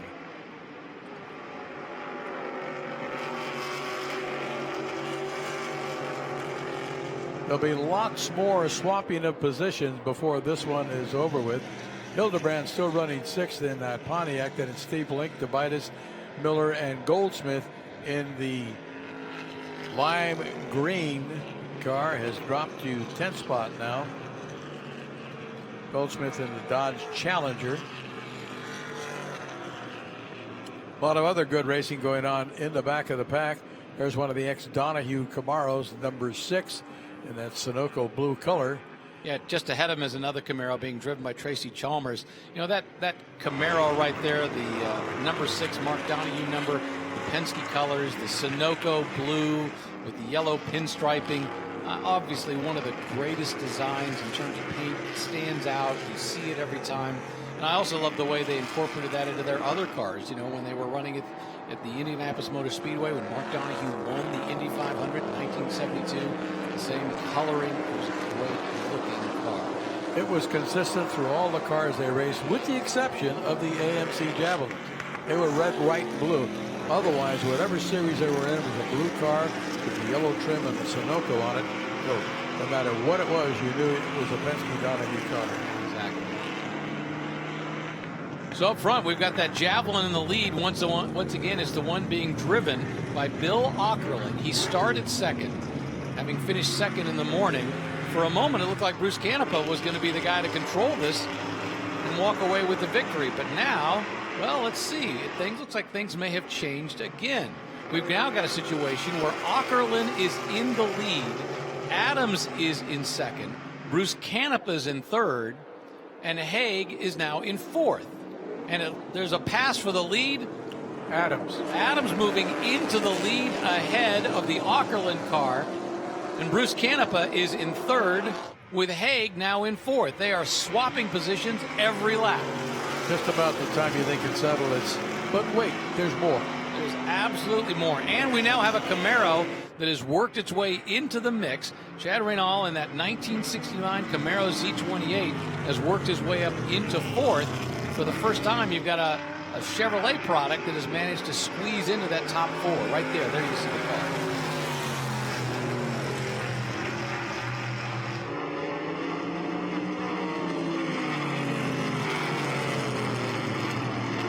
Jim Haig in the back is trying to figure out what happened. He just went from being a contender for the victory to sitting in fifth place. Although, as we've seen so far today, things can change in just one lap. You said Jim Haig been passed by that Camaro of Chad Reynal. Reynal looks at the Javelins. Nothing to see there as they are nose to tail, drafting each other, going down into the Andretti hairpin. Reynal looks to the outside going into that corner, not the place to be, and Jim Haig may try and get inside of him as they get out of that turn. Not going to happen either as he tucks in behind him, but it's Adams in the Mustang now leading this Trans Am race. Canepa and Aukerland running second and third. Haig's not going to stay fifth for long. And looking at the lap chart, I noticed that Epsman, again, did not come out in his Javelin. So that's a bit disappointing because he's always part of the show at the head of the field. Yeah, unfortunately, so both races he wasn't quite able to pull it off. But once again, we've got races all the way through the pack. That number 15 car right there, that is the car that, once again, has the same look as the Jim Haig car, which is the number 16 car, but a different one in the back of the pack. That's the one driven by William Connor.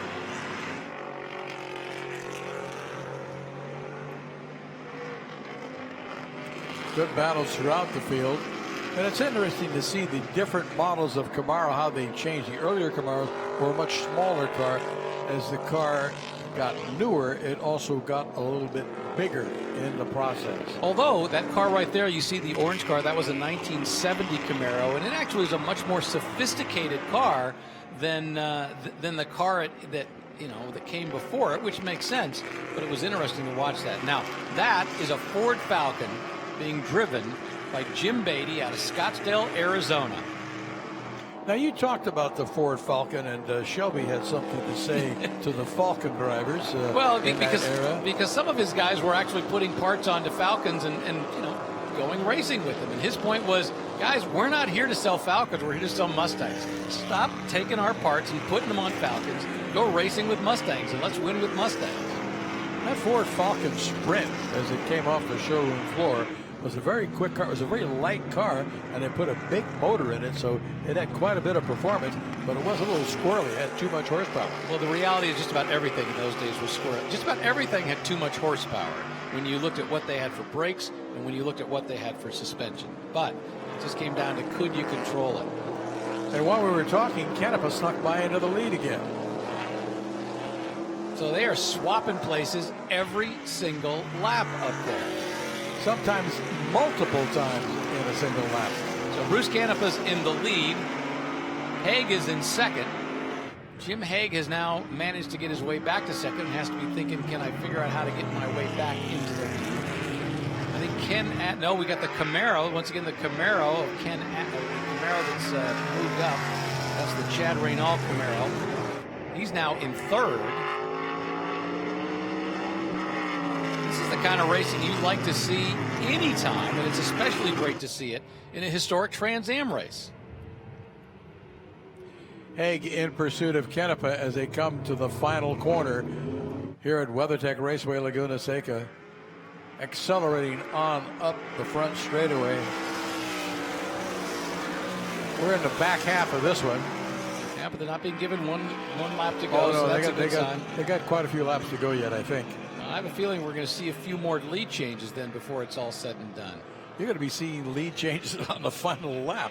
So now Ken Adams is back in fifth place with his Mustang.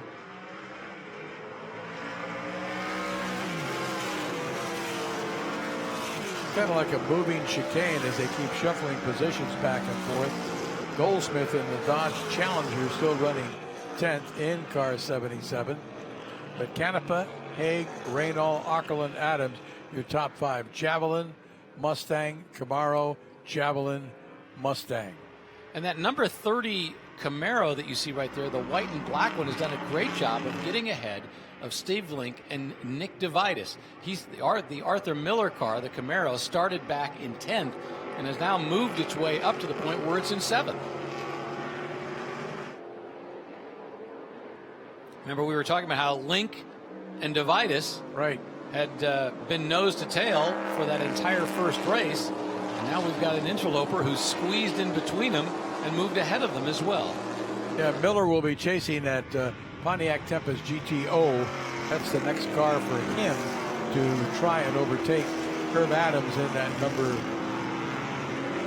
49, rather Hildebrand in the number 49, not Adams, in the Pontiac Tempest. Yeah, unfortunately, he's got about a 15-second gap he's got to a race. I'm not sure he's going to be able to pull it off in the time. No, not going to happen.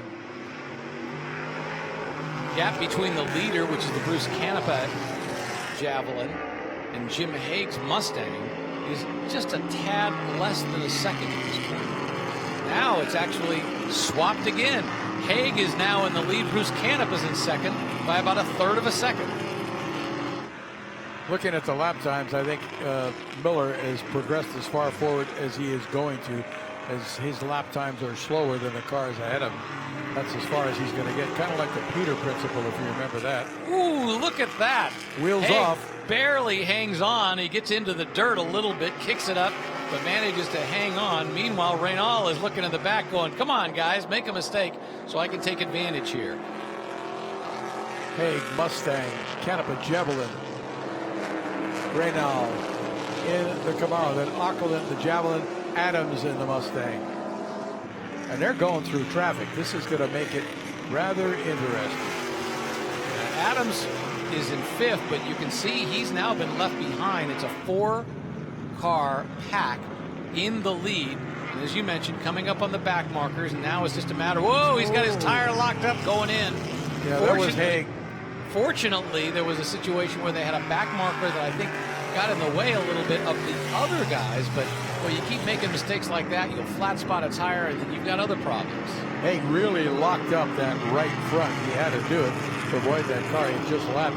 As he went around him, he ended up carrying too much speed into the corner, and he had to get it slowed down to get through there. And now it looks like Canepa is going to make the move around them, trying as they come up the start-finish straightaway. It's going to be a drag race between American Motors Power and Ford Power, side by side as they cross the start-finish line. And Chad Raynal in the Camaro trying to look to the inside to see if he can squeeze in. But it's the drag race, and as you mentioned, it's Bruce Canepa taking the lead, going the first. But he gets a little out of control. He can't stop it quite as well as he wanted. As a result, Jim Haig is now side by side, but Canepa's able to gather it back in and maintain the lead. Boy, he came really close to just going right off the track. Yeah, he went in a little deeper than he should have, and the rear end started to get squirrely on him. The car fishtailed a bit, but he was able to keep it under control and keep Jim Haig at bay. And it's important to point out, while they are racing pretty seriously, this still is historic racing. And the goal here is to race hard, but not aggressively. You're not actually banging fenders. You know, you have to think if this was Dan Gurney or Mario Andretti back in their day, or Sam Posey or George Palmer, boy, they would be taking advantage of every single mistake. Now, the situation here is you don't want to wad these cars up, and they will also be penalized if they do have too much aggressive driving. I remember one historic sanctioning body that I had done work for. If you had body contact, you were excluded from the event for that weekend, and you were also banned from the series for a year and a day, which means that you were out 2 following races. That's Ross Myers. You see sitting backwards on the track in that 1969 Mustang Boss 302. He was actually running in 25th place, and looks like now he's going to get gobbled up by the rest of the field. Bruce Canepa continues to lead. It's Jim Haig right behind. 1 lap time being held up by the starter, a single digit. And to now alert it the looks like drivers. Ockerlund has moved into third, and Reynal is now in fourth as we get one lap to go here in the Trans Am battle. And Canepa's bottled up behind two slower cars, allowing Haig to close right up on him. There goes Canepa on the inside of the number 6 Camaro. He's put him down a lap. Now he's chasing another Camaro, wants to get around. Haig would like to follow him through so he can chase him all the way down. They're going to the checkered flag. You see that Camaro get way out of the way, making sure that everybody knows. But boy, that's going to be an awful lot for Jim Haig to have to gobble up, because there's just a huge gap between he and Bruce Canepa. Although, if Canepa keeps sliding like that and scrubbing off speed, it might give Jim Haig an opportunity. Well, Canepa knows that Haig is there. As you can see, he's getting the car a little bit out of shape, as did Haig. He's not letting up at all. He will not let Haig get any closer than he has to this point if he can help it. They're heading to the top of the hill, and they'll begin their descent to the checkered flag. Down through the corkscrew they come. Canepa in the 6X car, Haig in the 16 car, Javelin and Mustang. Through turn 9, down into turn 10. After that, they've gone one corner left as they come up the start-finish straightaway to the checkered flag. And Haig is close, but I just don't think he's close enough to be able to pull it off. He tried to look to the outside, but he's not going to have enough speed to be able to hang on, or will he? It's the drag race to the checkered flag. Bruce Canepa in the lead, not by much, but he is able to edge out Jim Haig by just a fraction of a second. 0.16, 16 hundredths of a second is all that separated Bruce Canepa and Jim Haig as they win across the finish line. Bill Ackerman in fourth, and then we've got the car being driven by Chad Reynal, the Camaro coming in fourth, and then Adams is in fifth. Hildebrand in the Pontiac 6, car 49. Then it's Miller in that number 30 Camaro, who started back in 10th, as you had mentioned, worked himself up into 7th spot. And Devitis and Goldsmith moved up to 9th at the end. All right, if you're watching us on the app, you can take a look at our highlights on IMSA TV. This is how the race started with the 1966-72 historic Trans Am cars. As they took the flag, Bruce Canepa led right off the bat, but Jim Haig was able to come back and take the lead. Then it was swapping city. Every lap, it seemed like somebody else was taking the lead. It was Bill Ackerlund. It was Chad Reynal. It was Ken Adams. It was somebody trying to battle for the lead up front. And Chad Reynal, who didn't make much of a force in the very first race, did a great job of inserting him in the second race, getting up to third at one point, although he eventually finished fourth.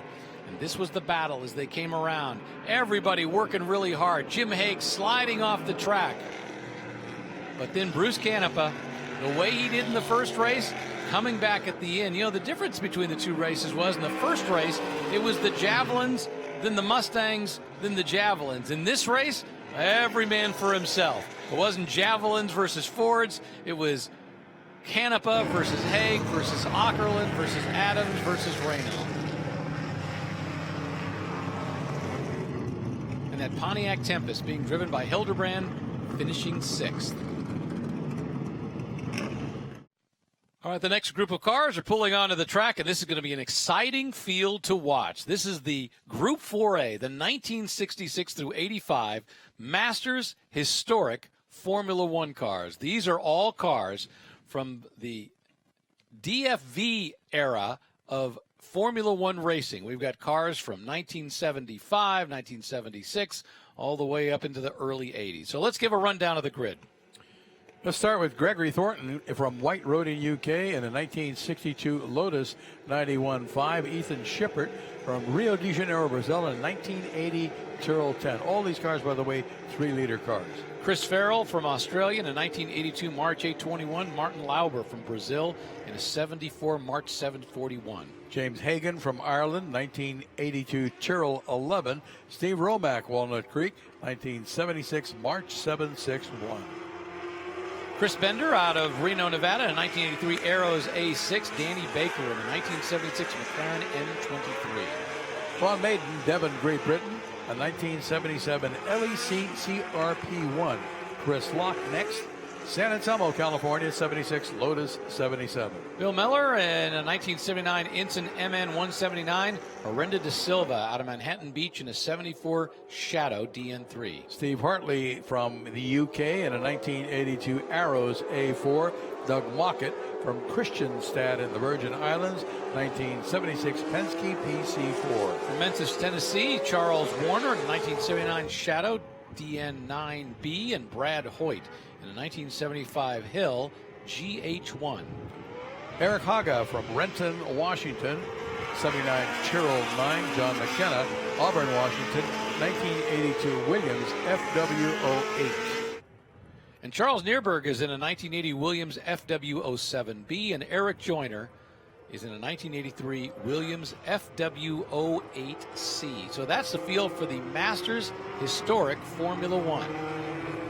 Yeah, looking at that number 12 car, that's the John Player livery, like the car that Mario Andretti drove when he competed in Formula One and won the championship for Lotus. And this is part of the Masters Historic Formula One USA Championship. There is a Masters Historic Formula One Europe Championship and a Masters Formula One Historic Championship in the United States. They have a number of races. They started off in Sonoma. They went up to Canada.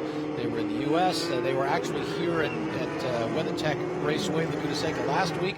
They're here this, and then their final race of the season will be a support race to the Formula One Grand Prix at the Circuit of the Americas at COTA in Austin. So there is a full season championship. And once again, this is historic racing. You don't want to get too carried away, but there is still a championship to be had. There's a very expensive machinery out there. Coming around, they'll be looking for a green flag as they accelerate out of turn 11. It's the Lotus and the Tyrrell side by side. Coming up, looking for the green flag. It waves, and we are off to the races. Looks like the Lotus on the outside got a jump at the start and is going to lead that Tyrrell and the rest of the field down into the Andretti hairpin. It is the number 12 Lotus that is the first car through that corner. Everyone else pretty much single file as they follow nose to tail around there, but they're all running very, very closely together. It's the Lotus and the Tyrrell, Gregory Thornton and Ethan Shippert running first and second. And we've got a lot of smoke coming out of the number 18 car. That's that 1982 March 821 being driven by Chris Farrell, and it looks like he's got a problem. Everyone else might have a problem as well because he could be laying oil down. All of a sudden the smoke, whoa, there it really comes out in the blast. A lot of times you see a car smoking when the smoke stops, then it's really trouble. It's gone. Yeah, I'm not quite sure. And you can see how the cars behind him were actually moving off that line. The concern being as to what he's laying down. Meanwhile, up front, the number 12 car, that Lotus 91 from 1982. Technically, he had the pole position. He had the choice of which side he wanted to start on. He started on the outside, gave him the angle that he wanted going in, and that was able to give him the jump over that Tyrrell. It's being driven by Ethan Shippert. Coming around down into the final corner, he is going to lead the first lap as they complete one lap in this timed 20-minute event. The car that's smoking is the third place car. It's Farrell in that number 18 March 821. And I'm surprised he hasn't pulled off. He has to be aware of that smoke. I think I could be wrong, but it appeared they were just giving him a black flag. So I have a feeling that his day is going to be coming to an end because once again, whether the engine is expiring or what the problem is, they've got a concern as to what's coming out of his car. And he looks like he is slowed and he's trying to stay off the racing line. And that's unfortunate. One of the things that the Masters Series does is, first off, it's all about driving the DFV cars, the Cosworth DFV. And one of the things that they do is they limit the RPMs of these cars to 10,000.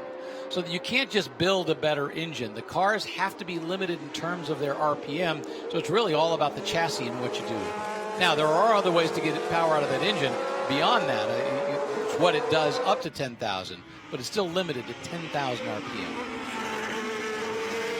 All the cars running their graphics that were displayed on the cars when they were active competitors in Formula One, in Grand Prix racing, as well as the numbers they had when they were active Formula One racers. Yeah, and in the Master Series, that's actually one of the requirements. I mean, nobody would really want to change these cars anyway. I mean, that's what's the great joy of them, is having them painted in the livery and the look that they had in their early days. But it is a requirement to be a part of the Master Series that you run in that original configuration.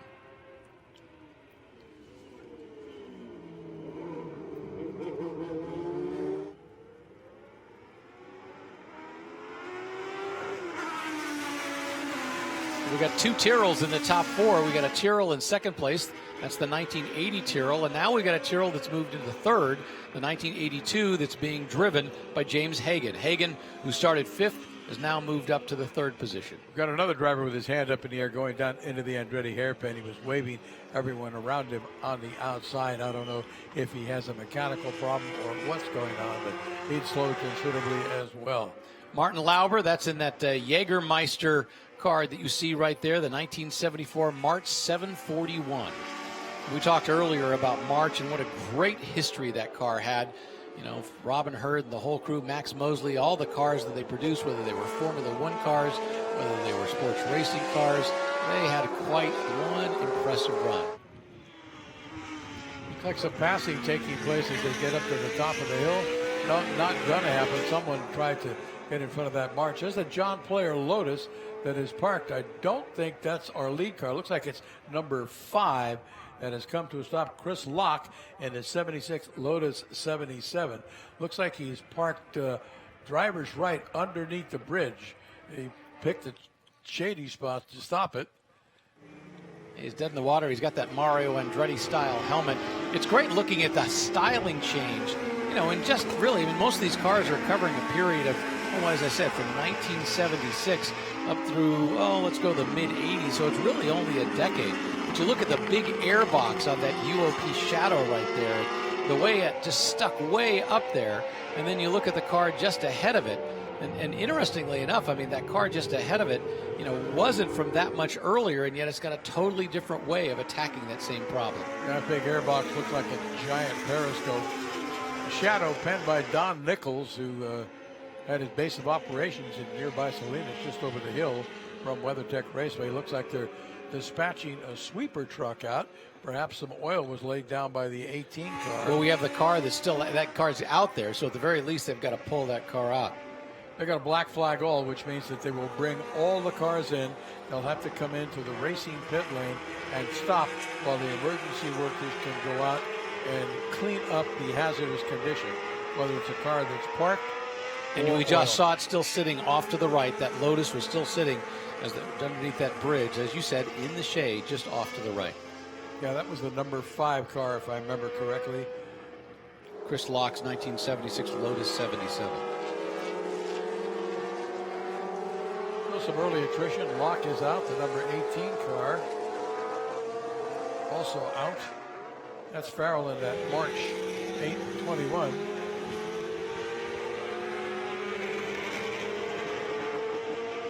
It looks like Charles Neerberg didn't even take the checkered flag or the green flag to start the race. So not the way some of these guys plan, but you know, once again, this is not about all-out competition. And if there's some reason why you don't want to take the car out, discretion is always the better part of valor. Yeah, Bud Polar didn't start either in his Ensign, 1979 Ensign MN179. So we only had 18 cars take the green flag at the start.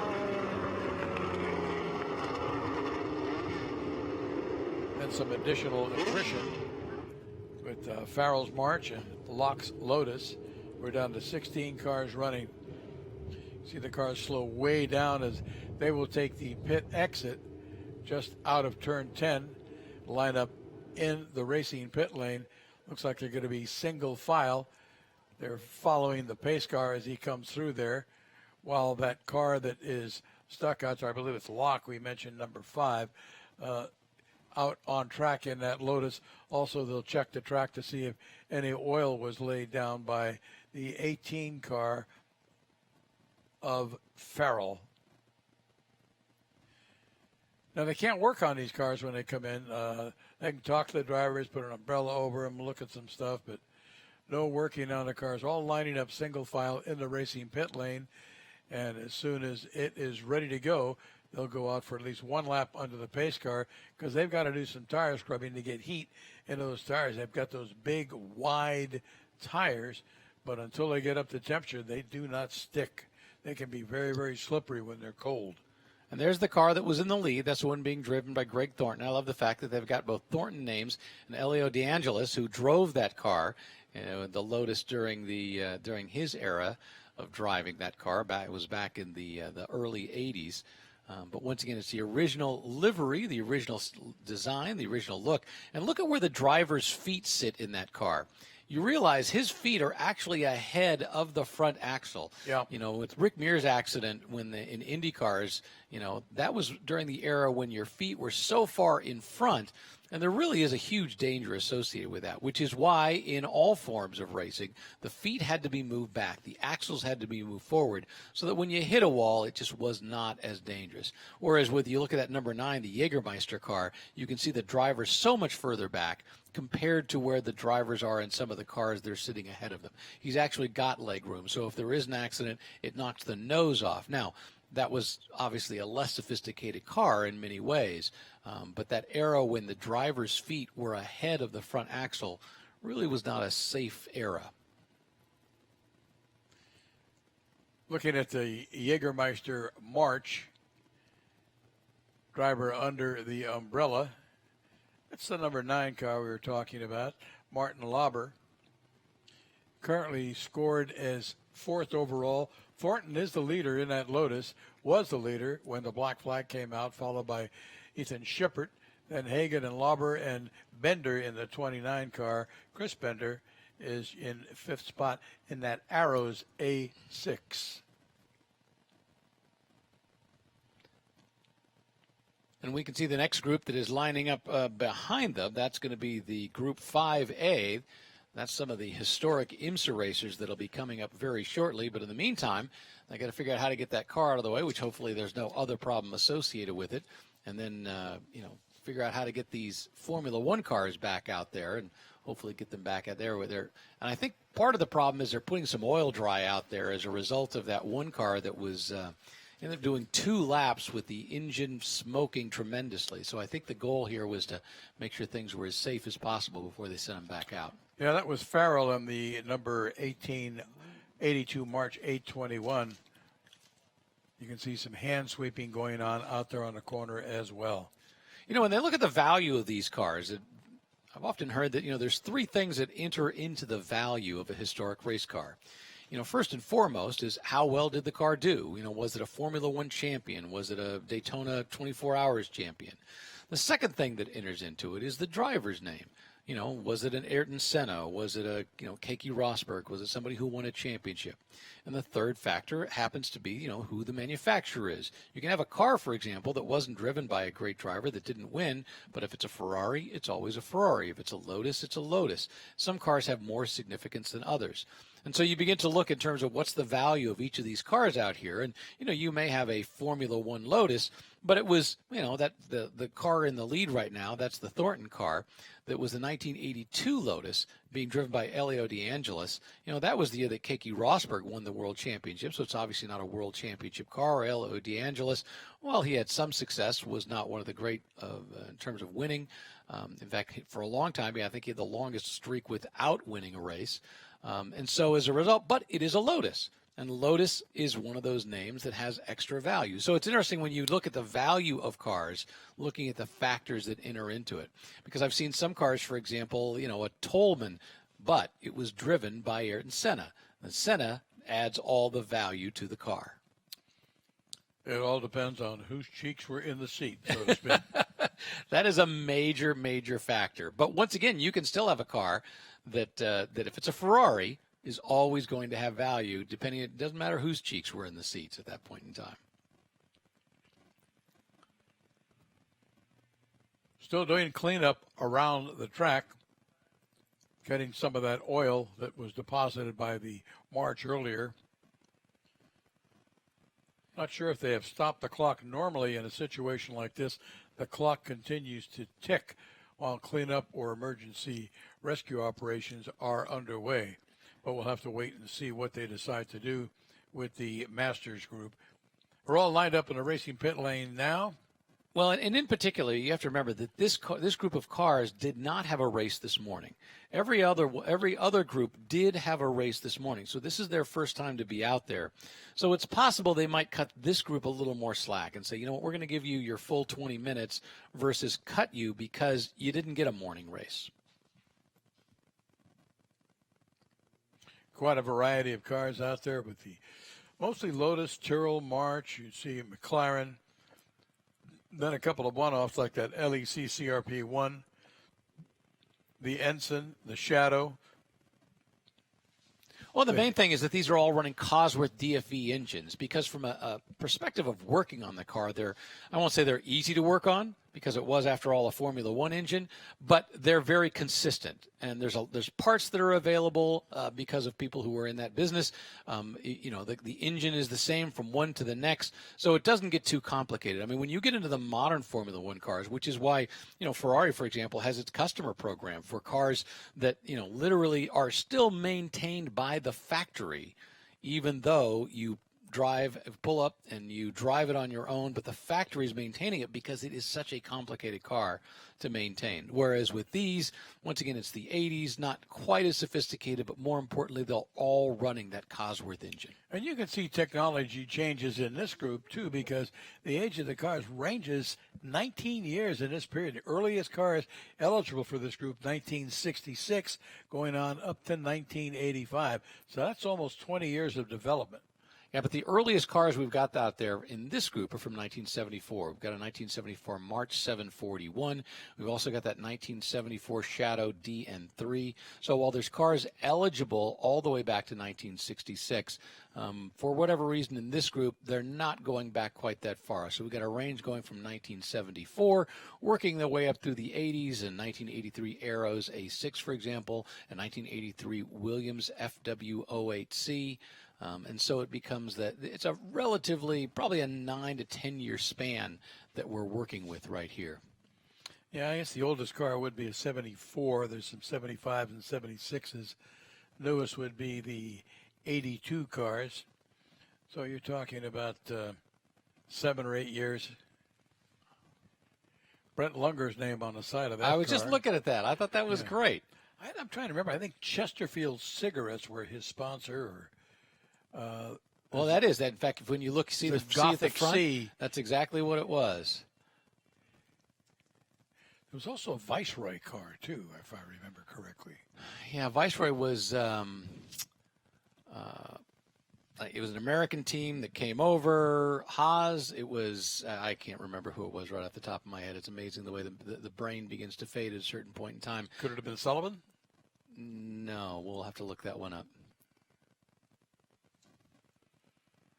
Still on hold while cleanup takes place. I see one of the emergency vehicles going back to station down in turn 11. I'm assuming they have retrieved that number 5 Lotus that was parked out on the track, not moving.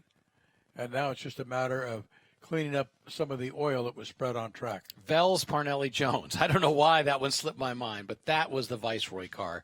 The Vels Parnelli Jones, which had that wacky fins off to the side. It was it was kind of a cool looking car in its way. And Vel Melitich. I think he was a car dealer down in Southern California, buddies with Parnelli Jones, who lived down in that area. I think he lived down in Redondo Beach at the time. And we've got the Lotus fired. It's working its way back into the pits. Not sure if he's going to rejoin or call it quits for a day. He's coming back. I can't make up his mind. Should I go right? Should I go left? No, I think I'll call it my pits instead. There's crew waiting for him to come and it's by. just as well because you never know what he gathered in and whether there were any problems associated. Because he does have something stuck to his right rear tire. Yeah, so. I saw that. It looked almost like a sticker when it was coming in, but obviously not a sticker with 3 laps in the books. All right, they're being given the signs to fire up the engines. They're doing exactly that. All the umbrellas are coming down. All the team are trying to get out of the way. You can see them frantically waving their hands, going start, start, start. That is the lead car. That's the 1982 Lotus 91.5 being driven there by Thornton. So he's going to go off and take the lead. There's the Tyrrell in second. We should have another Tyrrell in third. There it is right there. followed by a March 741. So they're going to go back out and finish their race. Hopefully they'll get their full 20 minutes. And the Arrows A6 behind them, running in 5th spot. That's Bender. Then it's a McLaren M23, that LEC CRP1. Another March 761 in 8th. The Penske PC4 9th. And the Shadow DN3 running in 10th. You know, one car I don't see out here are Wolves. You remember the Wolf? Yes. In fact, I thought I saw a Wolf back in the paddock. I could be wrong, but I thought I did see a Wolf back in the paddock. I think he painted a dark blue. And weren't they the successor to Hesketh? Yes, Walter Wolf basically bought out Hesketh at that point. There you see them going over the oil dry that's been dropped onto the track so that they can kind of spread it around a little bit so that when they go through that first turn, it won't look like they're under smoke. Trying to warm up their tires. But once again, it's great looking at just how Formula One design evolved in just a decade, from 1974 up to 1983, because that's the full span of these cars. Look at that big sports car nose that's at the front of that Jägermeister March. Whereas some of the other cars very needle-like, you know, that Tyrrell, which is very distinct. It's just interesting looking at the styling from car to car. Yeah, I think there's another March out there too. Both of the Marches are painted yellow. I think the 761 is a 76 model, a little bit newer than Lauber's car. That was one with Beta Tools. It was driven by Vittorio Brambilla, known as the Monza Gorilla. How do these guys get names like that? It sounds like a name for a pro wrestler. Yeah, I'm not sure that who would have given him that name, because there's probably an Italian version of it, I would have to think. Lights out on the pace car, which tells me they're going to go green flag racing again.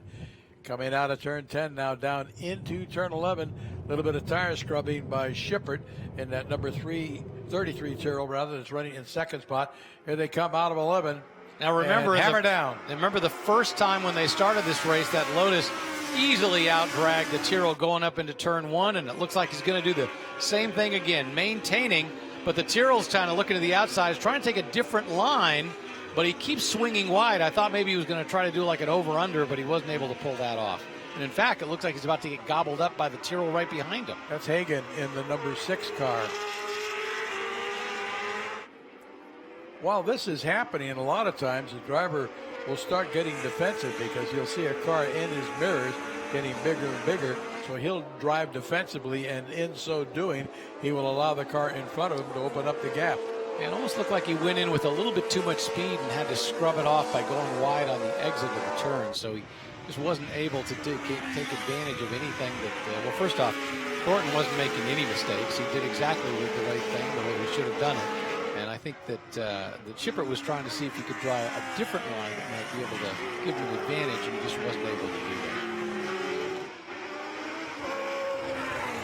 They're taking some different lines up in the corkscrew too, particularly on entry, which also affects the way they exit the corner, obviously. But coming down now to complete the first lap since the restart. Looks like Thornton in the Lotus has got a pretty comfortable lead. They'll be completing lap 5. Again, a timed event, not a distance race. And there we've got a great battle between Hagen and Lauber, between the Tyrrell and that orange March. It was the March was right on the tail of that Tyrrell when they were coming out of turn 11. And now let's see what he can do as they kind of get into the twisty section. Says apparently the Tyrrell was able to take the lead. Oh, we must have had some contact because it's got some body parts.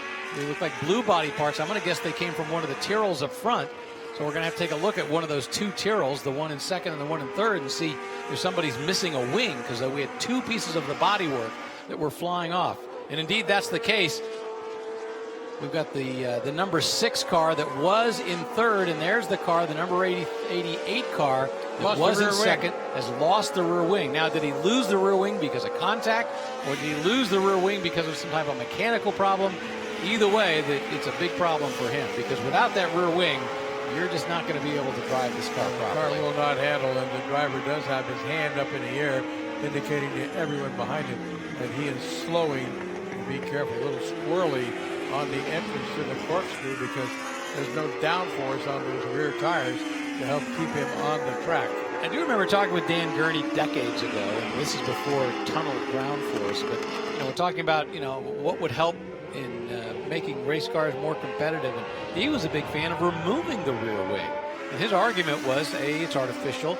B, he said, you don't see those on traditional cars. Okay, we're going to see what happened. Well, yeah, it looks like on that number 88 car, you could see it at a slight angle. I think it simply was a mechanical failure of it. There was some type of problem. You saw it dip down just a little bit and then flew off the back. So I don't believe there was contact.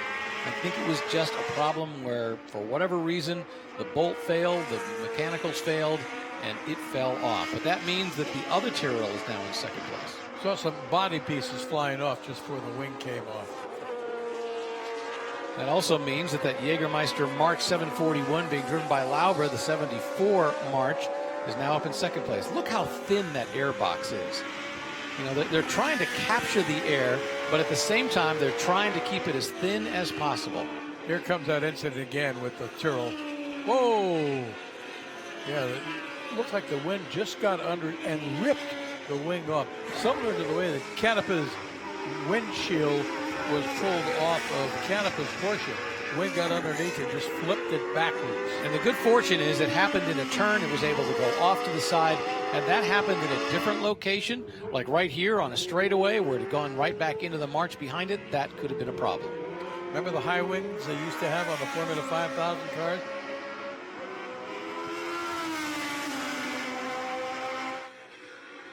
All right, I think we're getting one lap to go here, so we should have one lap left in this Formula One race.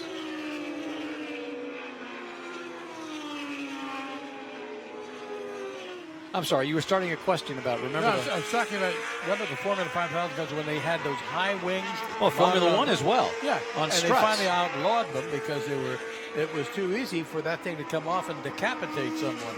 Yeah. And while it was amazing that those struts were able to maintain the downforce they did, they were a problem. And so as a result, and earlier during our demonstration laps, we saw a McLaren M8, which was the first evolution of the McLaren with those, called the Batmobile, that really high wing after the struts were taken away. Yeah, the Chaparral, of course, was the ultimate wing car with the flipper, the movable wing.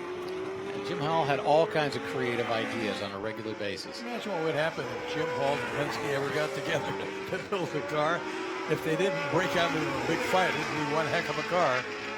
Look at that battle now coming down off the hill with the Tyrrell and the March.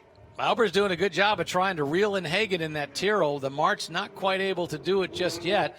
Meanwhile, this is Thornton in the 1982 Lotus 91.5. He's controlled from the start of the race, and it looks like, did we get a checkered flag? No, we did not, and he's not even showing one to go. So the report of one lap to go wasn't right. So we're going to keep racing here at Laguna Seca. Thornton ahead, so that means that Lauber in that March 74 has a few more chances to see if he can't reel in that Tyrrell that's just ahead. Yeah, he's working on that number 6, James Hagen, in that 1982 Tyrrell, trying to work his way around the Tyrrell and the March. And it's fun. It's fun to think about a 1974 March doing battle with a 1982 Tyrrell. And there, look at that car, 1976 McLaren. And if you look at that car, think about the 1972 Indy 500 winner that was driven by Mark Donohue. Very similar design, very similar styles in terms of that. So that car was looking backwards, while the car ahead of it, that number 29 car, the 1983 Aeros A6, is in a totally different era of design. Yeah, it looks like 0.3 of a second separating Hagen and Lauber. That's your battle for second and third between cars 6 and 9. And this is a good battle with that 30 car. He's battling with Bender.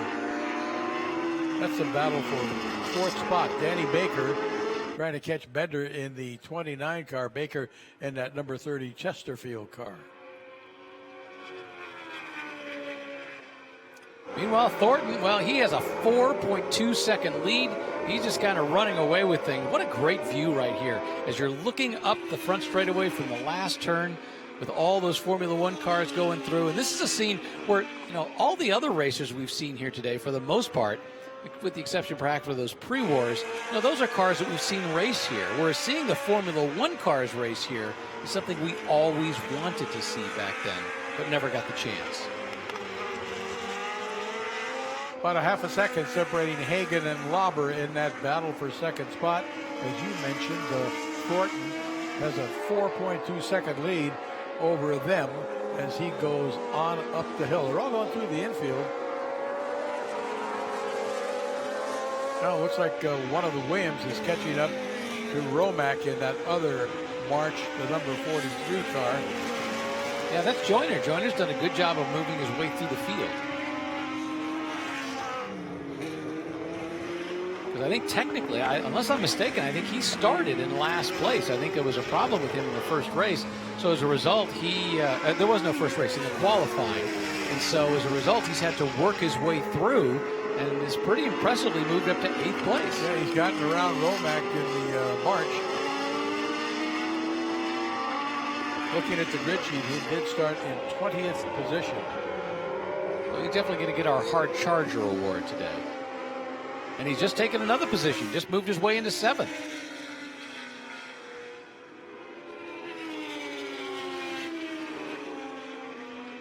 Now he's 16 seconds back of the leader. The leader's slightly built up his lead to about 4.5 seconds over the second place Tyrrell. He's not that far behind Maiden, if you look at that. About a second. So depending on how much time is left in this, he could work himself up at least into 6th spot. So keep your eye on him. He's really charging Joyner in that 101 car and pursuing Maiden in the 51.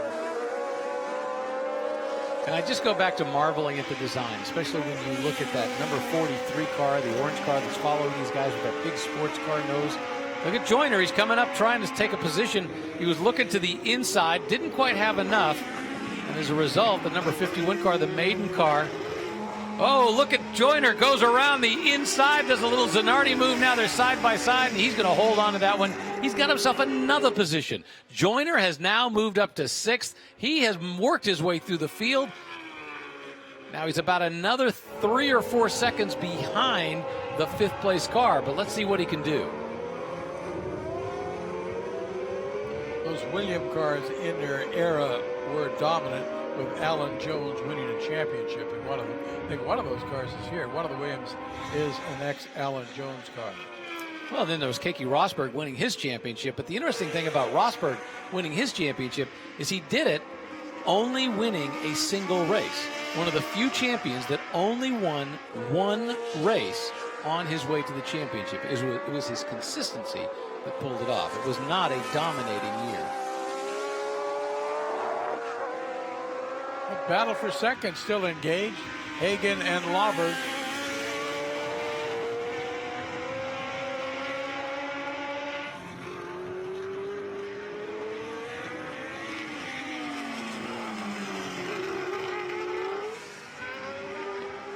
Yeah, these two have been going at it pretty much the entire race, but the March just doesn't seem to be able to find an advantage to work his way through.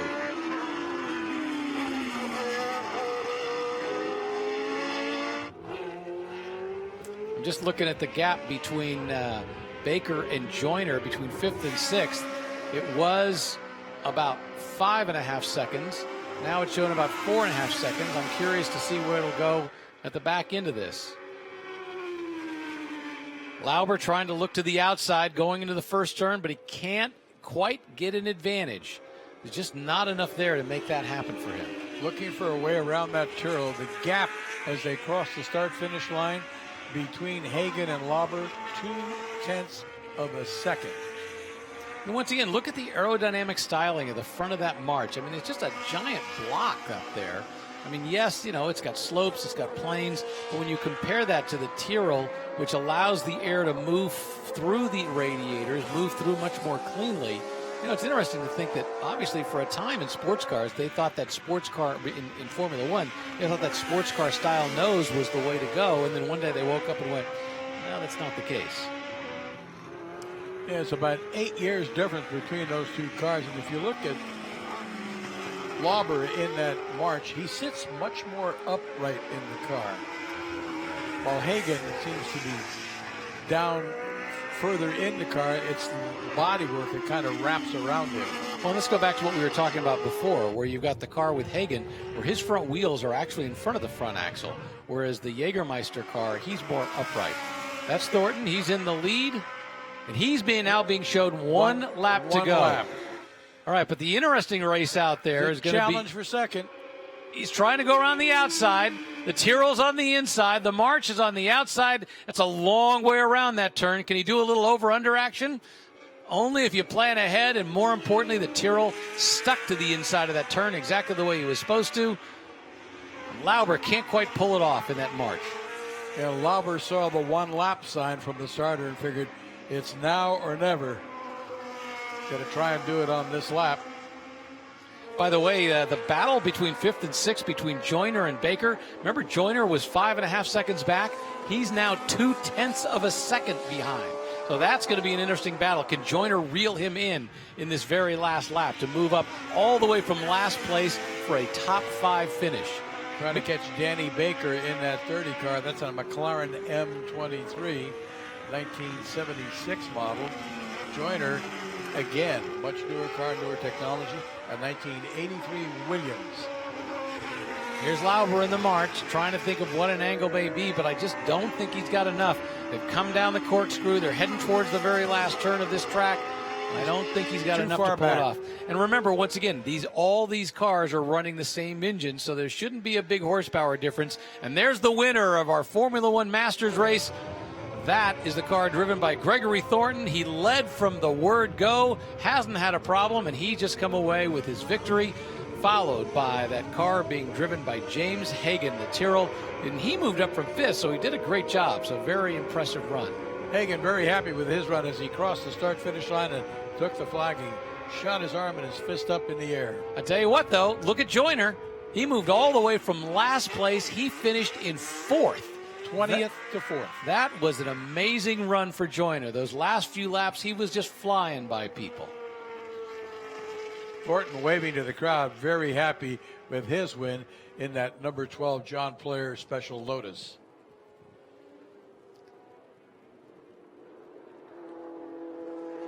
It's such a great design, too, that look with the black paint, the gold lettering. You know, really changed the concept of advertising in Formula One. It was the John Player Special. There's the start. Let's take a quick look at the highlights of this race. As we said, Thornton led from the drop of the green flag. Quick drag race getting into turn 1 and had no trouble. But there was problem with another Tyrrell. As you can see, losing the engine, a little bit of an issue, probably laying down some oil. But once they went green again, still no challenge. Thornton whipped out into the lead. And that was the problem right there. The problem with that car where the wing fell off the back, and as a result, he was out of the race. And as you mentioned, it was very fortunate that it came off where it did in a corner, and the wing went harmlessly off course. And there was an almost battle at the very end as Lauber tried to take the inside of Hagen. Hagen said, no thanks. Meanwhile, Thornton up front, never challenged, and he comes away with the victory here at Laguna Seca. All right, time for our next race of the day. This is Group 5A, 1973 to 1981. This is the IMSA GT, GTX, and All-American GT Series. The Bonhams Cup race. First car, number 12, Bruce Canepa, Scotts Valley, 1979 Porsche 932. Then Charles Neerberg in a 1980 Porsche 935 K3. Mike Thurlow in a 1968 Corvette Greenwood. William Chip Connor in a 1980 Porsche 935. Jordan Taylor driving a 76 Greenwood Corvette. Then it's Martin Lauber from Sao Paulo, Brazil, in a 79 Porsche 935. Ranson Webster in a 76 935, and Richard Goldsmith in a 1976 Decon Monza. Eric Joyner, 72 Porsche 911 RSR, 73 BMW CSL driven by Steve Walker. Alan Benjamin in a 1975 Porsche RSR.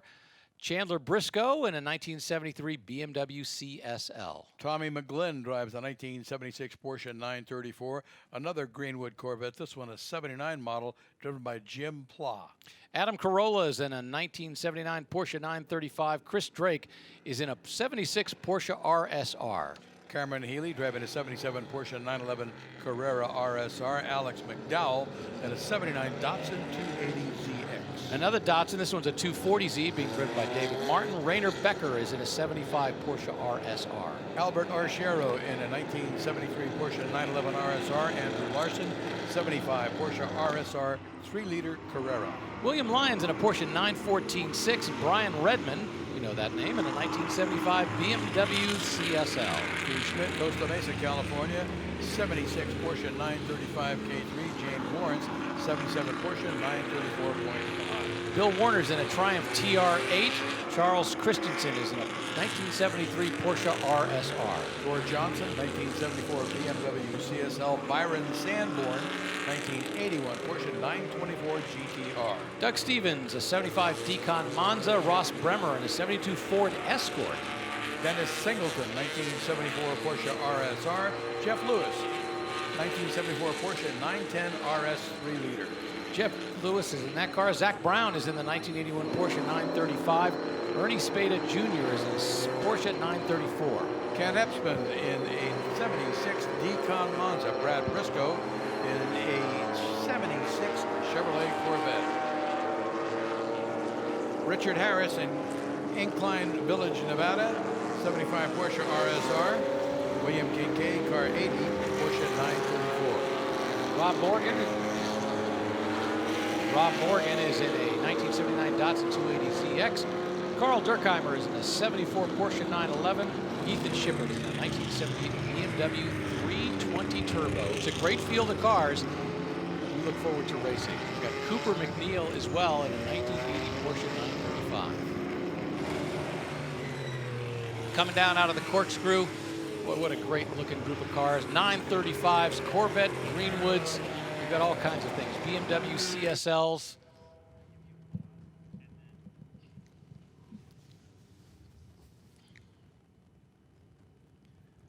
All right, now it's time to go racing here at WeatherTech Raceway, Laguna Seca. This is Group 5A, the 1973 through 1981 IMSA GTs, GTXs, All-American GTs. A couple of 935s on the pole. There you see on the front row, Bruce Canepa in a 79, and Charles Nierberg in a 1980. They come up the front straightaway, and they're going to get the green flag, and Bruce Canepa has a great jump as he comes heading up into turn number 1, followed by Charles Nierberg, and then Mike Thurlow in that Greenwood Corvette is right behind. But it's the two 935s that are going to take the lead in this race. And there we see the Greenwood Corvette getting a little squirrely going off to the side.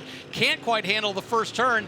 And we've also now got a split between the two 935s with a Corvette that has worked its way in there. Thurlow. That is Mike Thurlow that has done that as well. So it's gotten interesting. I think that was Jordan Taylor who may have actually gone off just a little bit. Now he's got to gather it back in as they try to work their way up the hill. But we've got the two 935s. We've got the one being driven by Bruce Canepa going up the hill.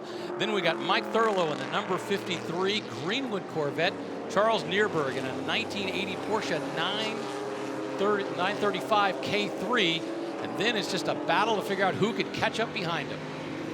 And there's Jordan Taylor in the number 48 car. And I think he just carried too much speed going into that first turn, and it was everything he could do to keep it on the track. Now he's trying to work his way back up front. He just passed Ranson Webster going up the hill in his Porsche 935. But Canepa leads Thurlow as they come out of the corkscrew, the Porsche and the Corvette, down the hill into turn 10. And of course, the advantage of the Corvette is the horsepower. I mean, when they were running those Greenwood Corvettes, it was all about horsepower. Now, you would think that the 935 would be the better handling car, but honestly, it wasn't a great handling car, and it just lost that last turn, Bruce Canepa did, to Thurlow. As Thurlow has the horsepower, he manages to undercut him in the final turn and take the lead going into the first turn. Canepa trying to outbrake him and go into turn 1 deeper. Just can't get it done. Thurlow manages to drive that car deep into the corner as well and has opened up about a 2-car length lead over Canepa in that number 12 Porsche. So it's Thurlow in that '68 Chevrolet Greenwood Corvette. Quite a bit of difference in years between those two. The Greenwood Corvette, a '68.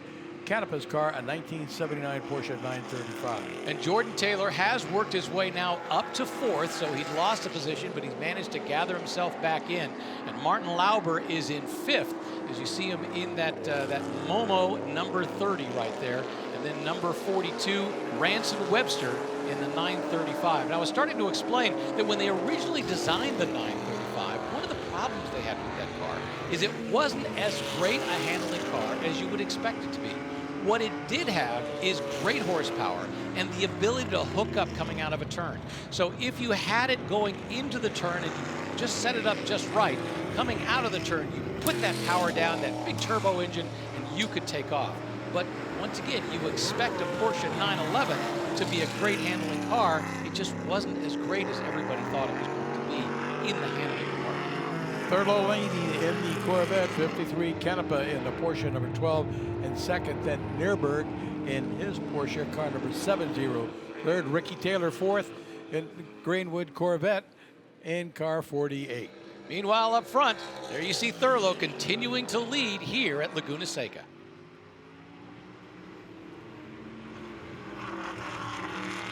Well, that's kind of interesting. I just wasn't expecting Bruce Canepa to not be able to hold on to that lead. Now, granted, horsepower is everything when you're going up that front straightaway, and there's no question that Thurlow took advantage of that.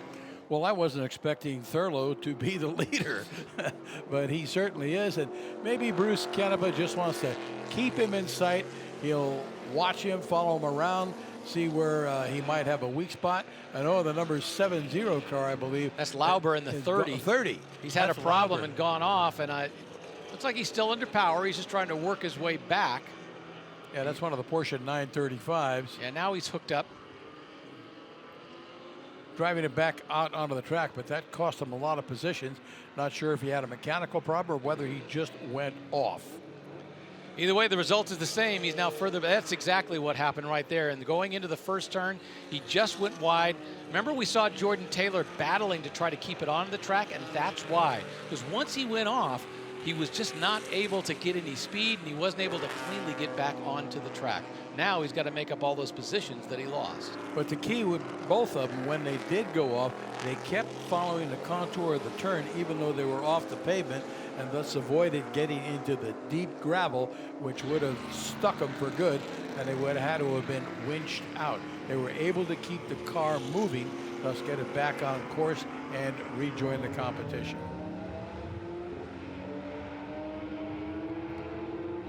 Thurlow in the Corvette now has a 1.3 second lead over Canepa in that Porsche. Nürburg a couple of seconds back in his Porsche. Ricky Taylor running in the 4th spot, car 48.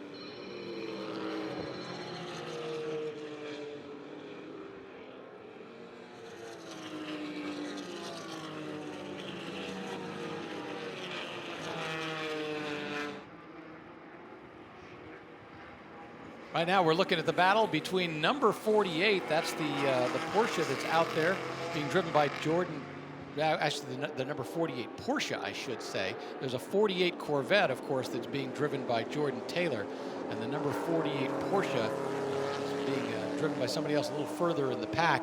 And that looks like we've got a Decon Monza behind it. That's the number 3 Decon Monza. That's the one being driven by Richard Goldsmith. And that's for 6th position. So we've got the Porsche 48X. That's the one being driven by Eric Joyner. Now, Eric Joyner, remember, was in the last race. He was the guy doing such a great job coming up through the field from last place. So you got to think he's pretty hyped. Now he's in the next race, but he's got this car behind him. This car being driven by Richard Goldsmith, the Decon Monza. But I will tell you, they started in opposite positions. Technically, Goldsmith was ahead of Joyner, so Joyner has managed to get ahead of the Goldsmith car. But as you can see, he has not been able to reel him in. And we were talking earlier about the fact that there are only about a dozen or so Decon Monzas made, and we've got about a quarter of them in this field, a quarter to a third of them in this field today. Yeah, I think we counted 4 of them on a grid sheet earlier in the day. Not sure if we'll have to look and see if Epsman's out in his car. Now, when we talk about handling in this particular case, I would fully expect that the Porsche to have better handling than the Decon Monza. The Decon Monza has other advantages, in most particular, probably horsepower, but that Porsche has the handling advantage as it goes up through the twisty section of this track. Looks like only 2 of the Decon Monzas are out running in this current event. Epson did not come out again. In the meantime, Thurlow continues to lead over Canepa, but Canepa is keeping him in sight, probably within a half a second, followed by Nürburg and Ricky Taylor in the Greenwood Corvette, running a solid 4th. Ranson Webster in 42 running in 5th. Good showing for him. And we've got a great battle in the back of the pack. There you see the number 44 car. That's one being driven by Bill Warner. And he just got eaten up by somebody ahead of him. Then you got the number 15 car. That's that Greenwood Corvette that's trying to work his way through the field as well, because he started further back. That's Brad Briscoe. He started back in 38th, and he's been trying to work forward. And then we've got a BMW CSL, always referred to as the Batmobile back in those days. Now we got the 15 Corvette working its way under the number 44 Triumph TR8. And there you see the BMW trying to figure out how to size up that car as well. And that number 25 BMW is being driven by Brian Redmond.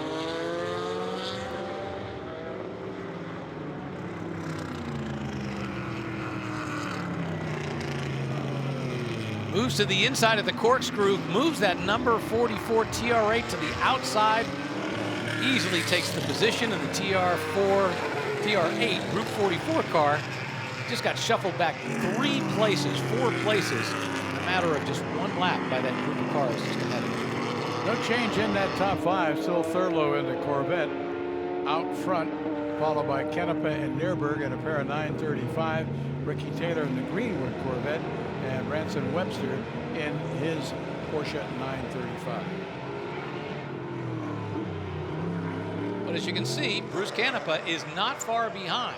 And in fact, it almost looks like he's kind of gained a little bit of ground. The lead in the last lap was about 7/10 of a second.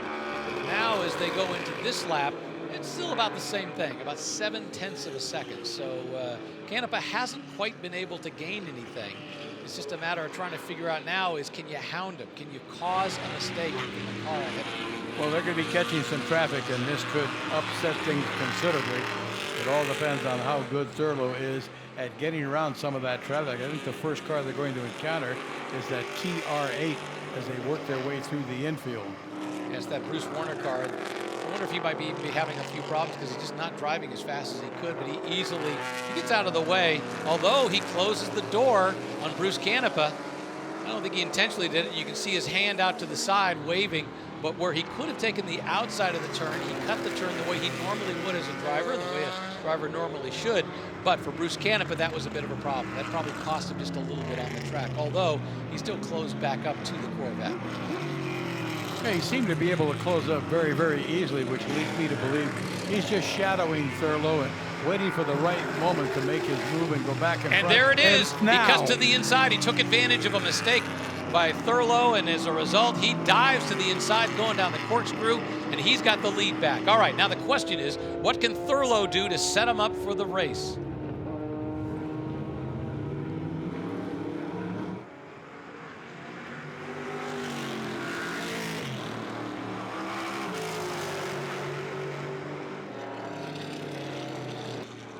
All right, big pass for the lead happened just a moment ago. There you see the car. Bruce Canepa in the number 12 car has the lead, just took it away from the number 53 car that's being driven by Thurlow, and that happened up at the corkscrew.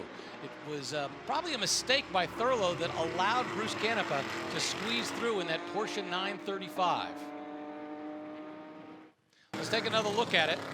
And I think the problem was that he went a little wide, tried to correct, and as a result, Bruce Canepa was able to squeeze in, and there was almost a moment of contact when Thurlow started to go back to his line. And maybe it wasn't a mistake so much as he just didn't realize that Canepa was coming inside. Into the corner, and when he tried to come back over, Canepa was there, and he had no place to go and had to back out of it.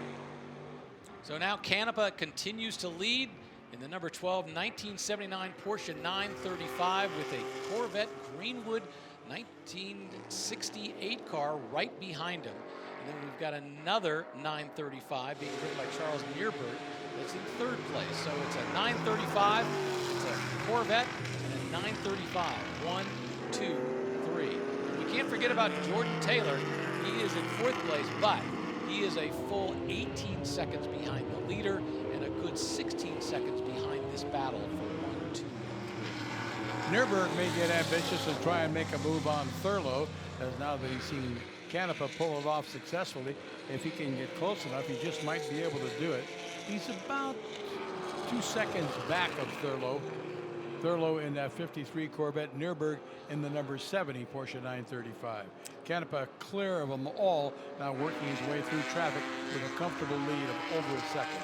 So the big question is whether traffic is going to be a factor. You know, we thought for a moment there was going to be a problem with Canepa getting caught up in traffic, and now it looks like Thurlow's having to work his way through around that number 4 Jägermeister Porsche. And we have somebody who just stepped off just a little bit. Probably not a big problem. We've got a Porsche 914-6 just ahead.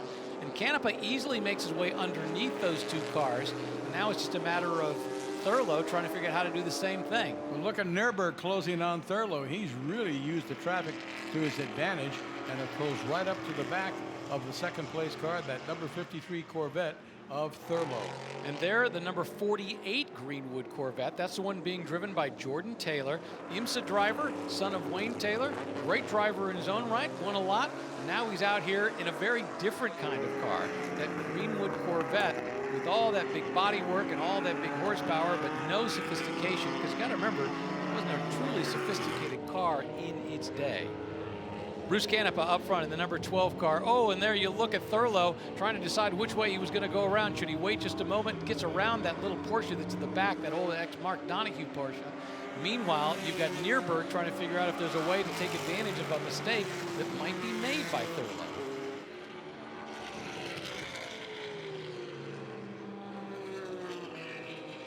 Neerberg about a second behind Thurlow now. He's really closed that gap. It was over 2 seconds before, and it's over 2 seconds ahead to Canepa for Thurlow. As Canepa continues to open up that lead a little bit, both Thurlow and Neerberg working their way through a lot of traffic in the infield area. Neerberg following him through, using that traffic to his advantage, trying to close that gap on Thurlow to see if he can get close enough to make a move and take second place. And it's hard to say whether Canepa is just doing it wisely in terms of and maybe the car has a little more grunt left in the end of the race, or if it's really just a problem with traffic and Thurlow just hasn't been as lucky getting through the traffic. But either way, Canepa easily has a couple second lead, and just that mistake, maybe it was just a mental mistake coming down the corkscrew, I think has really cost Thurlow, because without that, his ability to get by, I don't think Canepa could have pulled it off unless Thurlow hadn't been paying enough attention going down there. Looking at fastest lap, Canepa has the fastest lap over Thurlow by 1/10 of a second. So Canepa does have the speed, especially now that he was out front for a while there, didn't have to worry about back markers, but it's the back markers that may be able to help Neerberg, because look how close Neerberg is on the back bumper of that Corvette. But once they get to that front straightaway, the Corvette seems to be able to put the power down and move off and get ahead of Neerberg's Porsche 935. Yeah, Neerberg closes it up by the time they get to the bottom of the hill. He's just about on top of Thurlow's bumper, and then once they get around turn 11 and they start to accelerate, the Corvette just disappears into the distance. And Bruce Canepa is having a great weekend so far. He's been in multiple races and has won a couple of them. So if he can come up away with a victory right here, it's going to make for a banner weekend before it's all said and done. The question is whether Charles Neerberg can wait for a mistake. Can he force a mistake from the car just ahead of him, that Greenwood Corvette? He tries to take a look to the inside, but it's just not enough. Thurlow has the ability to stay ahead. He's trying to take a different line, Neerberg is, but not enough. So he's hoping that he can squeeze in. He just doesn't have the ability to do it just yet. And there you see that Thurlow using the entire track out onto that red and white area. Yeah, he's using much more of the course than Neerberg is. He goes way out wide to the right on that left-hander going up the hill. There's a shot of Canepa coming down the hill. He's now got a lead of 2.2 seconds over that battle for second between Thurlow and Nierberg.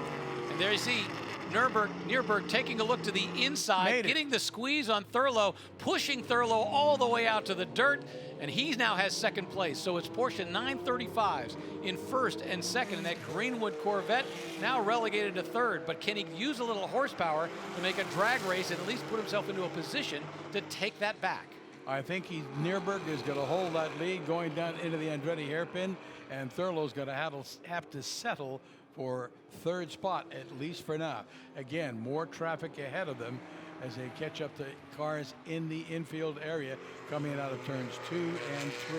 And I think Thurlow did. I think he tried to carry a little extra speed into that turn, and it actually carried him wide, and I think he lost more ground than he potentially gained. The question is, how do you do that? How do you do it right? And for Thurlow, just wasn't quite able to do it. But once again, you have to realize, I mean, when you're looking at a 1979 or a 1980 Porsche 935 versus a 1968 Corvette, and while that may have been a pretty dominant car at one point in time, in terms of cornering ability, in terms of weight, it's not quite as sophisticated as those 935s just ahead of it.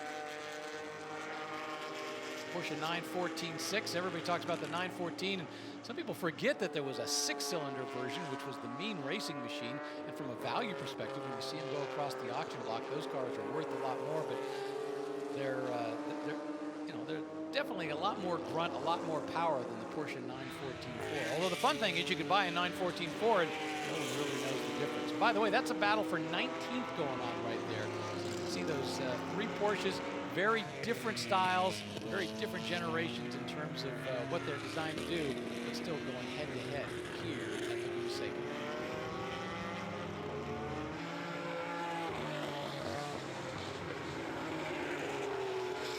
Down through the corkscrew. Remember, I had a friend of mine back then who had a 914. He's like, should I put the big flares on? I'm like, yes, of course you should put the big flares on. Then you can look like all these guys who are racing these things. You'll look mean out there. It's interesting because, you know, when that 914 came out, the question was that going to be the future of Porsche? But obviously that wasn't the case. There you have Thurlow in the number 53 Greenwood Corvette. And of course, when we talk about the Greenwood Corvette, we're talking about John Greenwood. He's the guy who started campaigning those cars. Came up with that wild bodywork. And the great thing about Greenwood is he also made it very American looking. You know, he had that red, white, and blue paint scheme back in those days. And they were pretty successful. And Greenwood's big thing, in addition to the aerodynamics, he was a big believer that you needed horsepower. That's exactly what he did. He made sure he had the biggest engines he could possibly fit in with the most horsepower.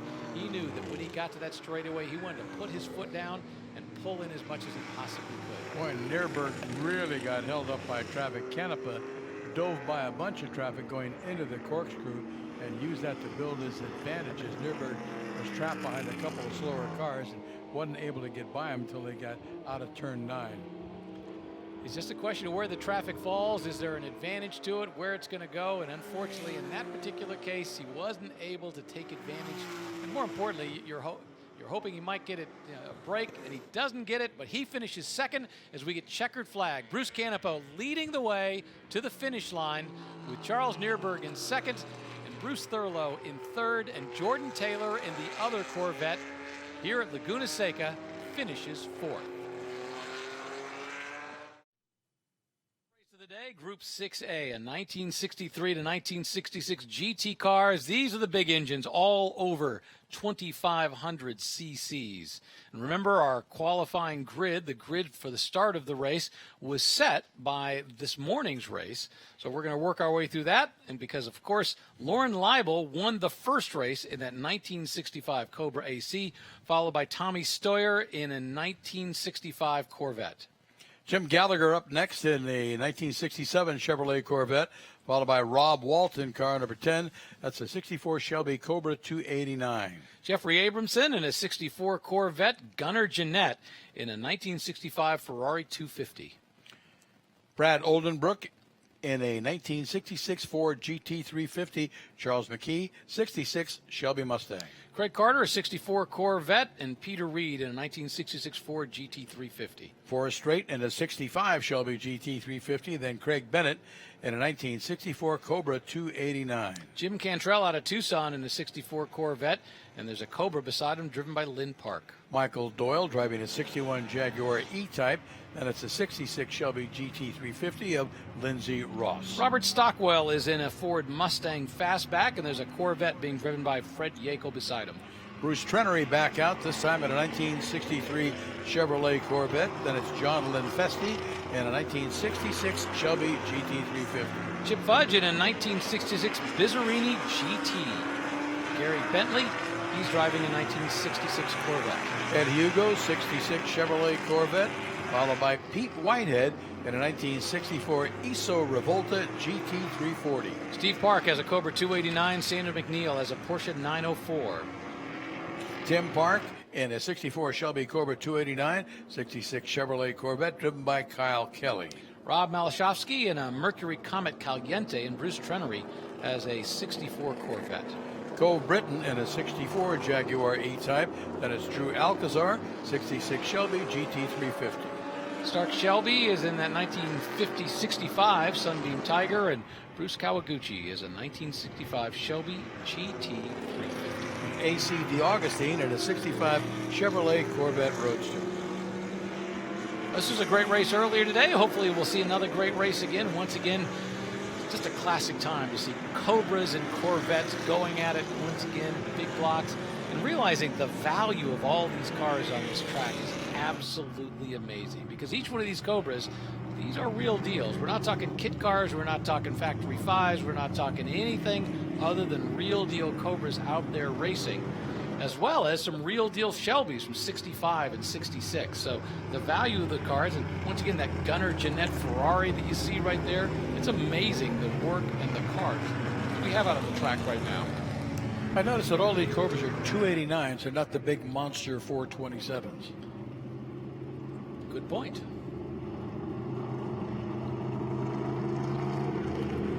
All right, so remember, in this morning's race, it was Lauren Leibel out of Willowdale, Canada, who pretty much controlled most of the race, although there was a good battle going on for a while. He's in a 1965 Cobra AC. There was a great battle that went on between Tommy Stoyer and Jim Gallagher in a pair of Corvettes. So we'll see if Gallagher and Stoyer can pick up their battle, and Rob Walton in that Cobra right behind him, whether they can squeeze in and take advantage.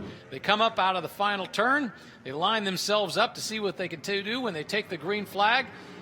Once again, it's the 96 Cobra of Lauren Leibel waiting to take the green flag, and you could see Tommy Stoyer on the outside trying to squeeze as close as he could, but Lauren Leibel played it just right, laid back, and then took the green flag, led him into turn one. Stoyer's trying to go around the outside. Can he do it? Nope. He finally has to take his foot out of it, and that's going to give hopefully Jim Gallagher a chance. I think that's what he's looking for, but he's still too far back. Gallagher drops into third. He's followed by the Cobra, I believe that's Rob Walton in the number 10 car, as they come out of turn two and head under the bridge in the infield area, that tire bridge that goes across the track to the infield. Yeah, Tommy Stoyer was trying to figure out a way to get around Lauren Leibel on that first turn, but he just couldn't do it. He tried to go the outside route, but that is so hard because that is such a long way around on the outside. One thing when you got a bend, but to have a full hairpin trying to make it on the outside is so hard. You're almost better just going to the outside and then trying to do an over-under move on the inside of the outside of the turn. And Stoyer's got a bigger motor in that Corvette of his. It's 5.3 liters versus the 4.7 of Lauren Leibel in the Cobra. Watching a Cobra go down through the corkscrew, being followed by a 1965 Corvette convertible. What a great way to watch racing here at Laguna Seca Raceway.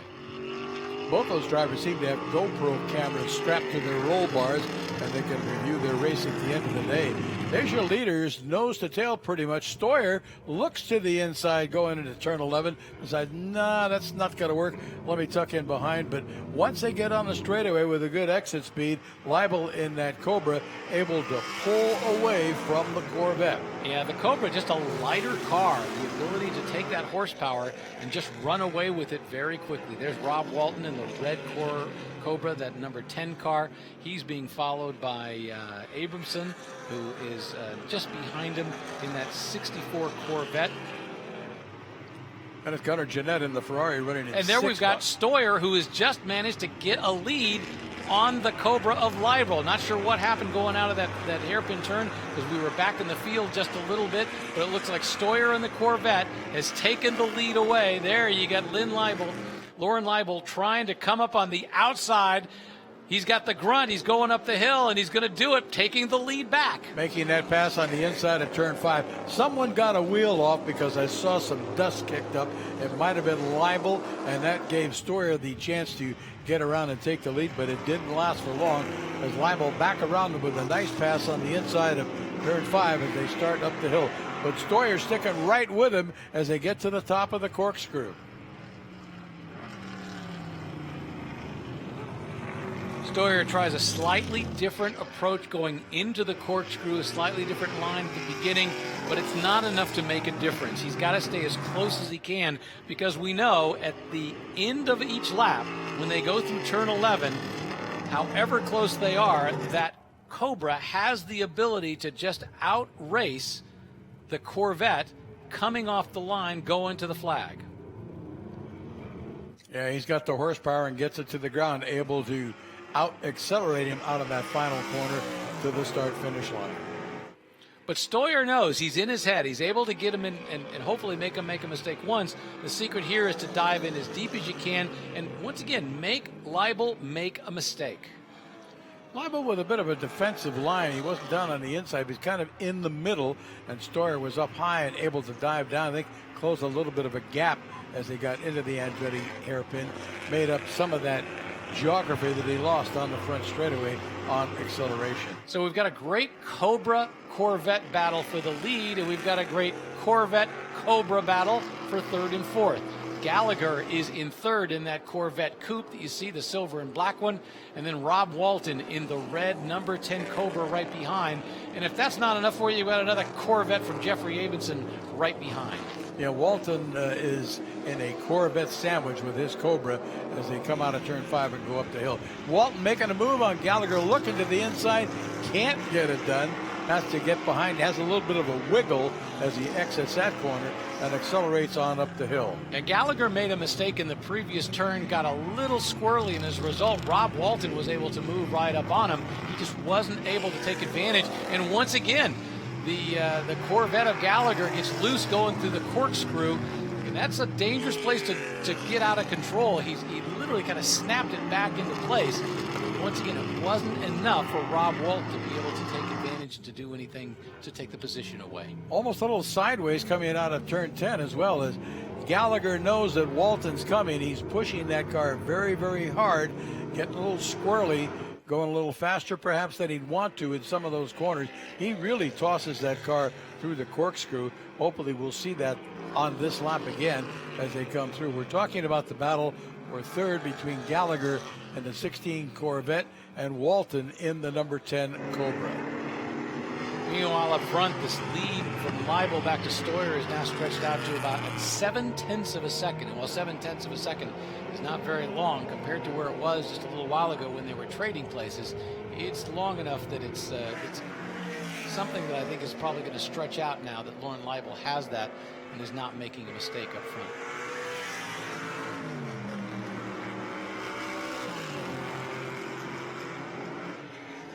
Looking back in the pack, those two cars right there, the number 15 and the number 26. Number 15 is the car being driven by Stockwell. It's a 1965 Mustang. And the number 26 car is a Shelby GT350.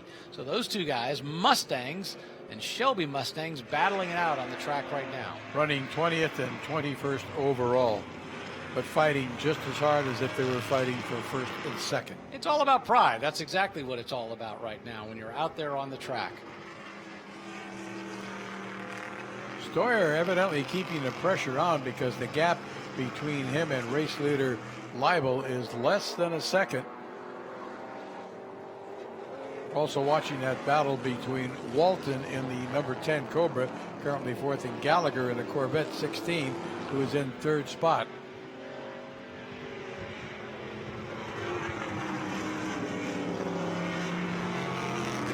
Racing up the hills, now we've got two Mustangs. We've got a Mustang, a Corvette, and a Cobra racing up the hill. That's the number 59 Shelby GT Thrifty being driven by Lindsey Ross. And the Corvette being driven by Bruce Trenery.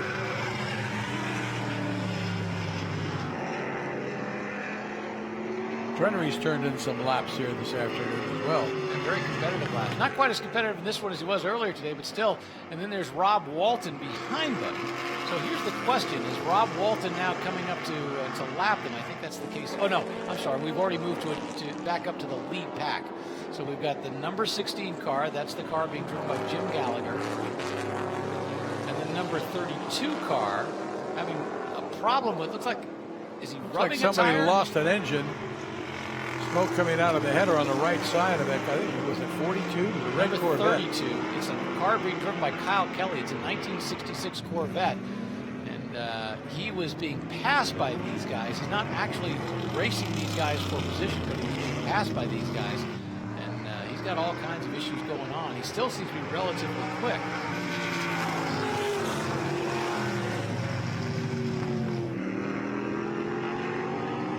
Whoa, and he is all over the place. He must be dropping oil on the track. It's getting under his wheels. He's taking the exit, the pits out of before he got down to turn 10 to go to the back paddock, carrying a lot of speed off there and blowing a lot of smoke. I'm afraid he's deposited some oil on the pavement. We'll have to check and see. Turn workers will display oil flags if that is the case.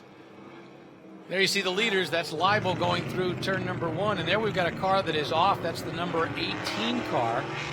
That's one of the cars from further back in the pack, a Shelby GT 350. That's the car being driven by Peter Reed. Peter Reed, who was in 11th. You can see him got off the track right there. Meanwhile, the battle continues up front. Leibel and Stoyer. Stoyer trying to catch back up. It was about a 7-second lead when they went past the start-finish line last time. It was up to almost a 9-second lead. It looks like Stoyer is able to close up just a little bit, but he just can't pull it in because, once again, when they go up that front straightaway, they drag race to the flag. That 96 Cobra just has the speed.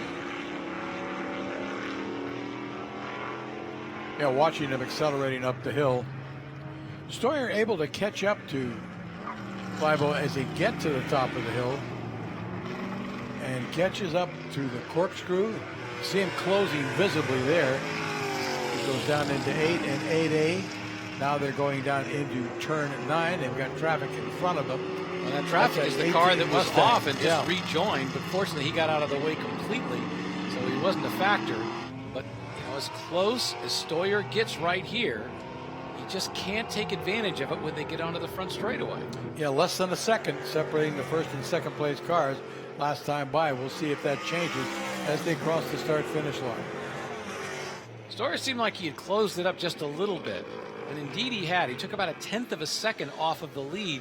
But the problem is he just doesn't have the ability. He literally has to make Leibel make a mistake somewhere on this backside. As long as Leibel doesn't make a mistake, I just don't think Stoyer is going to be able to pull it in. He just doesn't have enough horsepower to be able to outrace that guy. The number 82 Corvette's got to get out of the way, and he does so. In order to make it stick, I think Stoyer would have to pass Leibel just before they got to the top of the hill. If he could lead them all the way down into turn 11, he would have a chance to make it to the start-finish line first, because Leibel would out-accelerate him coming out of that last corner, depending on how close he was to Stoyer when he came out of 11, would decide who was going to win the race. That number 111 car right there, very interesting car. That's an ISO Revolta. That's the one being driven by Pete Whitehead. Looks more like a sedan cruising around out there compared to all the Corvettes, Mustangs, and Cobras. Again, our shot of the leaders going up the hill. Leibel in the 96 car, Stoyer in the 75 car, and he's really tossing that Corvette through there. Kind of reminiscent of the way Gallagher tosses his Corvette through that corkscrew section too, and he's running in third spot, still being pursued by Rob Walton in the number 10 Cobra, and the Corvette of Abramson, car number 5, running in 5th spot. Stoyer is fun to watch. He is wringing everything he possibly can out of that Corvette trying to keep up as much as he possibly can with that Cobra. But once the Cobra gets to the front straight and accelerates up, he just doesn't have anything for them. And once again, while it was a 0.7 of a second lead on the last lap, it is a 0.7 of a second lead again. He tried to take a look to the inside on that last run into the first turn, but it just wasn't enough at that point to be able to pull that off. These guys, these Mustangs and Shelbys, still battling it out in the back of the pack. Yeah, there's a trio that are all running together, and a couple of Cobras racing each other right behind them. Yeah, Robert Stockwell in that number 15, Lindsey Ross in the number 59, and I can't quite see who's in the back, but you got a great Mustang battle going on. And I think that's John Linfesty in the 1966 Shelby GT 350 in the back. It's almost like a paint scheme game. It's like, what do you prefer, the red, the white, or the blue? We got them all. Which kind of stripes do you like? Oh, and if you like a Cobra, well, we got one of those too. We got two of them. Number 15 car trying to take advantage as they go down the corkscrew. Robert Stockwell trying to take the position from Lindsey Ross. The two Cobras right behind him seem to be closing. Try to take a look on the inside. They go in almost side by side, but the problem is by taking that inside line, he just can't carry the speed, and as a result, he has less speed going to that front straightaway. It kills your exit speed, which means that you're going slower by the time you get on the brakes to get down to the end ready hairpin. So it's Lindsey Ross, Robert Stockwell, the two of them going at it with John Linfesty right behind, and then a pack of Cobras right behind them. Hard enough racing each other knowing you got a pack of Cobras behind you. That's Steve Park and Tim Park in those two Cobras.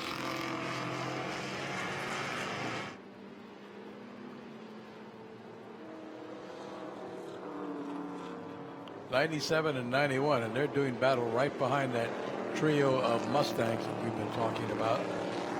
Oh, Robert Stockwell trying to make a move and goes way wide, gets off in the dirt, gathers it up nicely, gets back on the track. Here comes Leibel. He's going to lap that whole bunch with Stoyer in tow. So now we've got the leaders getting into the middle of that, but you'll notice Livesty just kind of moved off to the side and motioned them all through, so we've got the leaders going at it. So they get ahead of the number 15 car. Now they need to get past the number 59 car.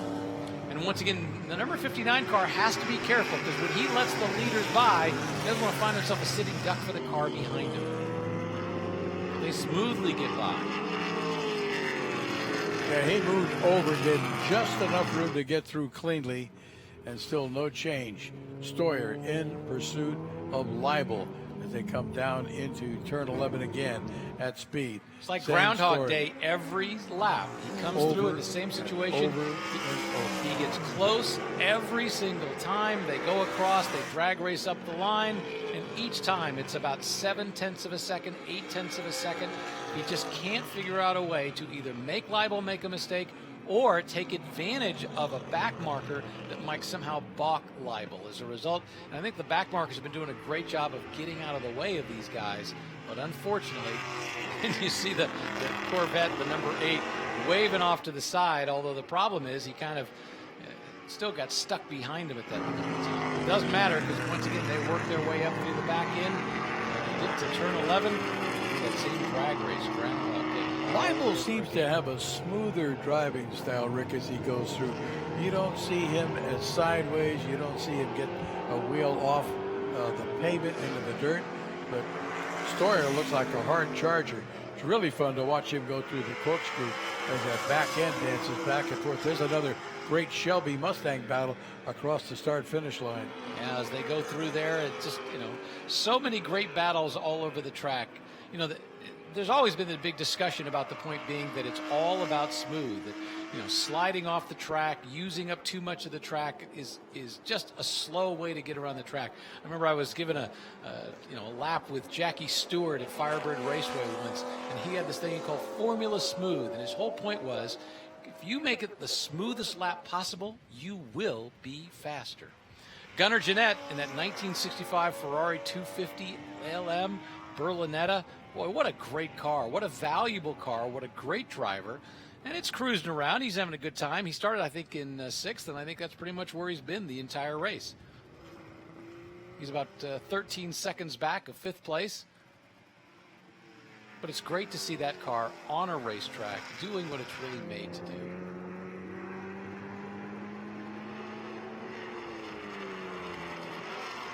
Getting into the final laps, and wow, Leibo's got a real big lead this time as they go through the infield. I don't know what happened, but he's opened it up considerably on Stoyer from where he usually is.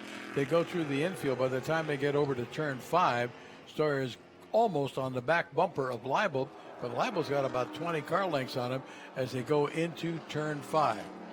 And it could be either a mistake was made, or we've talked about it before, at some point you use up your tires, you slide too much, and you put too much into them. And as a result, the guy who's going smoother, in this case the number 96 car of Lauren Leibo, is going to be just a little bit faster. Going past that Mercury Caliente, the Mercury Comet Caliente that they just drove past. I love the way you can watch, because he sits so high in that car. You can just watch his head as he kind of leans into the turn, sights himself going into the next turn.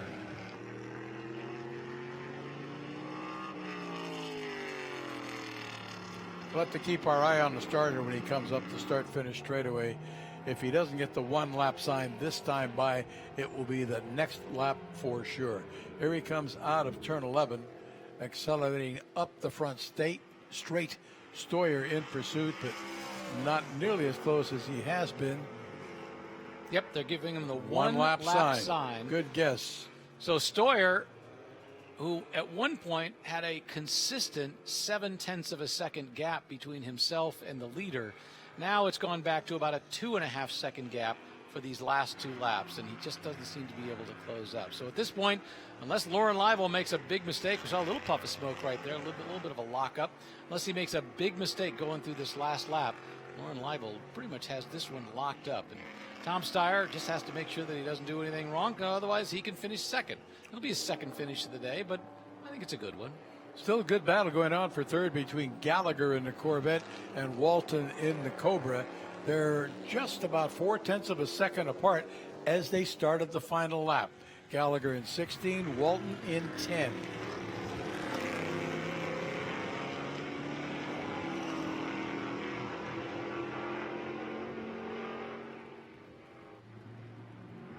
There's Leibo, top of the hill.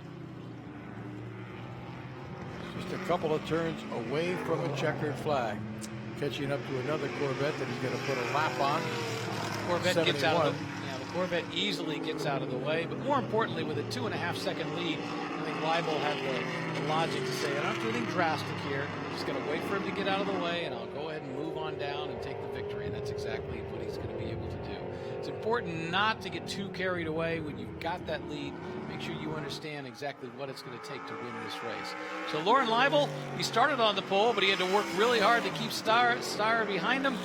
And he gets the checkered flag here at WeatherTech Raceway, Laguna Seca. And Tom Stoyer is going to finish second in that Corvette. And let's see if Jim Gallagher is going to finish in third with Rob Walton. Rob Walton was chasing him. As you said, it was about a 0.4 of a second gap back to them. There's Gallagher. There's Walton trying to take advantage of it. It's not going to work out for him.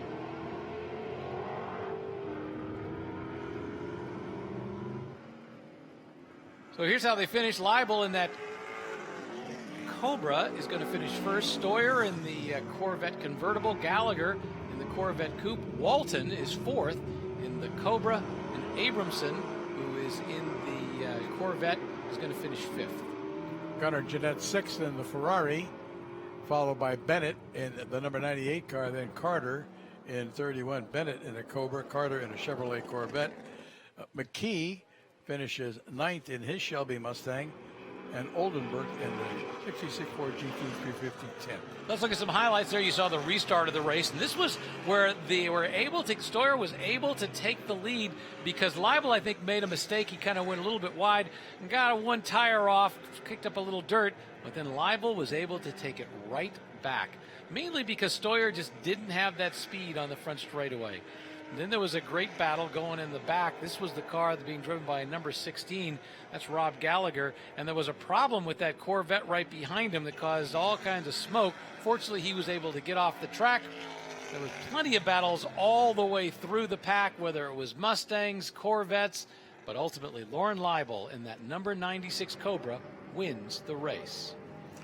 Yeah, we guessed right because I saw a bit of dust when Stoyer made the pass, so Leibel had made a slight mistake, gave Stoyer just enough room to get by, but as soon as Leibel got it sorted out, he got right back by him and only gave up the lead for probably the distance from one corner to the other. All right, time for the final race of the day, Group 7A IMSA Prototypes. We've got GTP cars, WSC cars, LMP cars, Daytona Prototypes. They are all out on the track right now, and let's give you the starting grid. Rocky Moran on pole in number 98, 1991 All-American Racers Eagle GTP Mark III Coupe. Charles Neerberg next in the 1991 All-American Racers Toyota Eagle Mark III Coupe. Joel Miller in a 1992 Mazda RX-7 92P. Spencer Trenery in the 2006 Riley Daytona Prototype. Cal Meeker in an 87 Spice GTB, and it's the 2005 Audi R8 LMP of Travis Engen. Eric Joyner, remember him, in a 2000 Lola 2BK. Florent Moline in a 1999 Panos. Joe Robillard in an 86 Porsche 962. Mark Brannon in a 2011 Riley Scott Mark IIIC. Jerome Rodella in a 2005 Riley Pontiac, and Taz Harvey in a 1992 Spice. Ernie Spada Jr. in 1982 Lola T600, 1988 Porsche 962C, driven by Tom Dooley. A Riley and Scott car being driven by Andrew Furia, and Zach Brown is in a 1984 Lancia Martini. John McKenna in a 2005 Riley Daytona Prototype, and Jim Torres in a 1986 Porsche 962. Tom Dooley's in a Porsche 962C. Robert Kaufman is in an AAR Toyota Eagle HF89. EFR Elliott Forbes Robinson driving a 1995 Riley and Scott Mark IIIA, a 1981 Lola T600 driven by James Farrow. John Levitt in a Fab car from 1989, and Bruce Canepa in a 1989 Porsche 962C. Wade Carter in a 1984 Porsche 962. Chris Liebenberg in a 1998 Riley and Scott Mark III. John Morton, a legend, in a 1988 Porsche Kremer 962, and Parker Johnstone, another legend, also in a Spice from 1988. Vince Vento, a 1984 March 84G, a 2003 Crawford Daytona Ross Myers. Eric Endenholm in 1986 March 85G, Randall Smalley in an 84 Jaguar XJR5. Dwight Merriman, 1991 Nissan NPT 90, and Lee Giannone in a 1984 Porsche 962. That is your starting field for Group 7A. Earlier today, we watched as the Eagles, the Toyota Eagles, kind of ran away with things early on. The question is whether they'll be able to do that again. We've actually got the starting grid with the front row is going to be an Eagle and a Mazda. So the second Charles Neerberg Eagle is not going to be on track. Coming down out of the corkscrew, lights are out on the pace car, and we're going to have a green flag in just a few moments. It's a good matchup between two Japanese manufacturers, Toyota and Mazda, in that front row.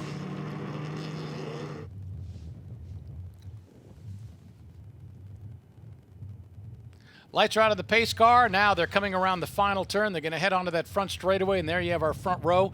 We've got Rocky Moran Jr. and Joel Miller.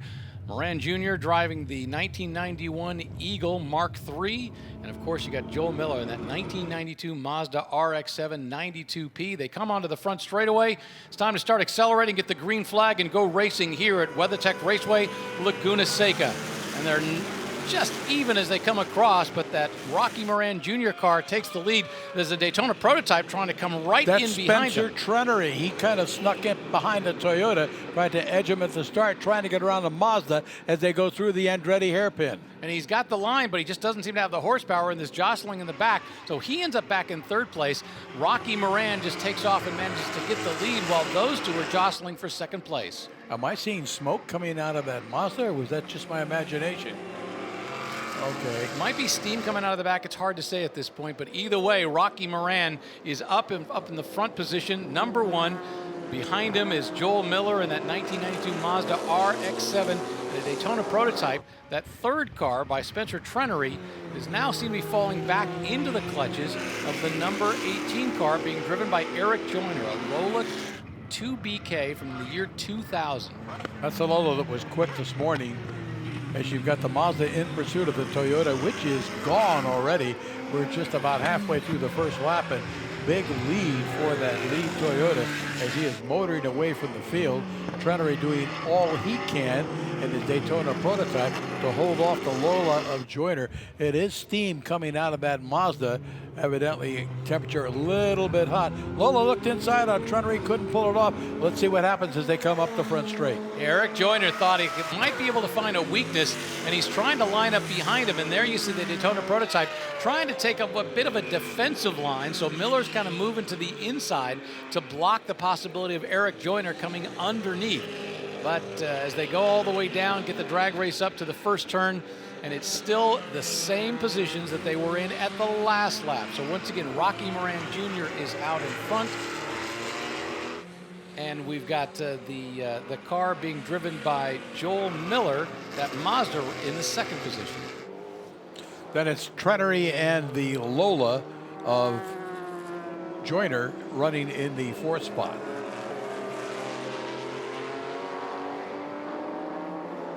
Great battles all over the track. Check that one out, that Zero car, Interscope Racing colors.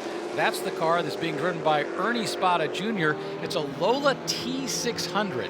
What a great historic car. We had a chance to talk to Brian Redmond about the development of that car and the fact that it was very special. And there we've got one of the cars pulling off the track.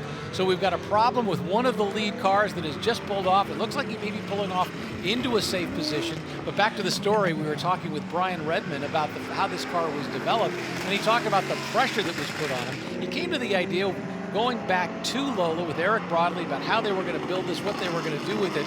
And the night before the very first race, he said Eric Broadley came up and said, by the way, if you don't win this race, we're going to go bankrupt. So he said, well, there was no pressure first year. But the first year, what did they do? They had 10 races. They won 5, came in second in the other 5. The Toyota Eagle long gone. Looking for that Mazda driven by Joyner that we saw spouting a bit of steam. He was running in the second spot.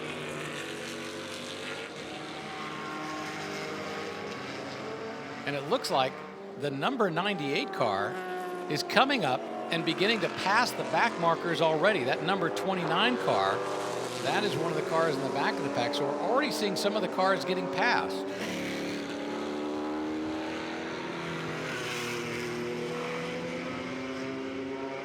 Now, wait a minute, that's not a back marker, that's Meeker. So the problem is we've had a jostling up front. So we've got that lead Eagle that's in the race. We've got Meeker who's somehow behind him. And while we were off following another race, apparently we had a jostling of the cars up front. So it's going to be interesting to see exactly what we've got going on. I think the Mazda may have disappeared. That could have been the car that you saw pulling off to the side. Eagle comes down. Comes onto the front straightaway, accelerates away. Meeker in that Spice right behind.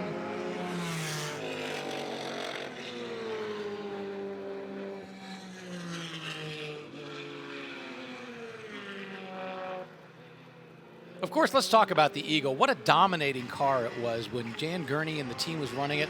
Of course, the two drivers were Juan Manuel Fangio II, the nephew of Juan Manuel Fangio, the 5-time world champion, and P.J. Jones, of course, the son of Parnelli Jones. And that car was dominating during its day, I tell you what. So I think the problem is we're looking at the 99 car. That is the lead car.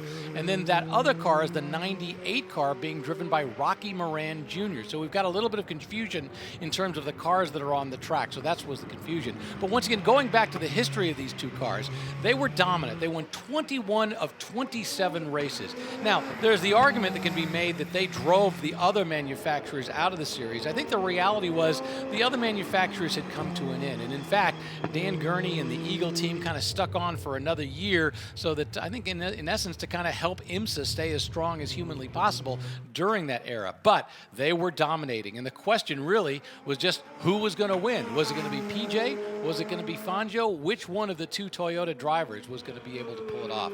But what a great car, beautifully designed, a great package for its day. Most of the time it was Fangio, and at one time he put a streak of about 7 wins together in a particular chassis, and Toyota was so pleased with his effort and his accomplishment that they gifted him a car at the end of the year. All right, so back to looking at timing and scoring. They've had some confusion, but I think they finally got it straightened out now. And the situation that we have is that we have Kaufman in the 99 car, the 99 Eagle car that is in the lead. Brannon in that number 77 car, the Mazda, is still in second place. Then we've got Engen, Travis Engen, in a 2005 Audi R8 LMP, who is in third place. And then Meeker, that other car that we were looking at, he is the guy who apparently is now in fourth place. And then we've got Bruce Canepa, he is back in fifth place. So there's been some confusion with timing and scoring here this weekend, but I think we've got it straightened out. And I go back to that Interscope Racing Lola T600. I think it has to be truly one of the most beautiful race cars of all time.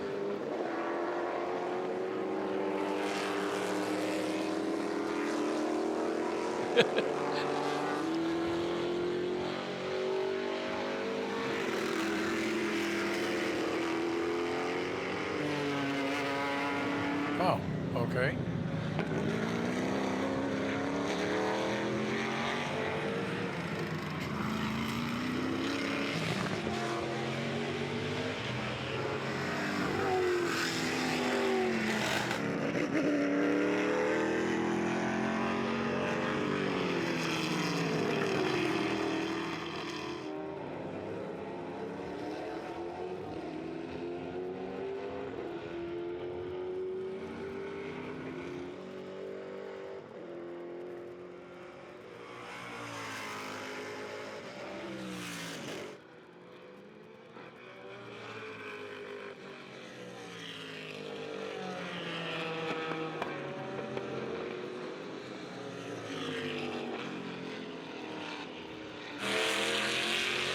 You know, we were talking about that Interscope car. Danny Ongaias did the driving for most of the races, and when they got into the long distance races, Ted Field, who owned Interscope and financed the whole deal, would join him in the car. Danny Ongaias, interesting background. He started as a drag racer. The flying Hawaiian. Danny on the gas. That's the number 2 car we see going through the corkscrew. And he is followed by Bruce Canepa. Now, remember, Bruce Canepa during the first race today had a problem where his windshield came off the car going into the first turn.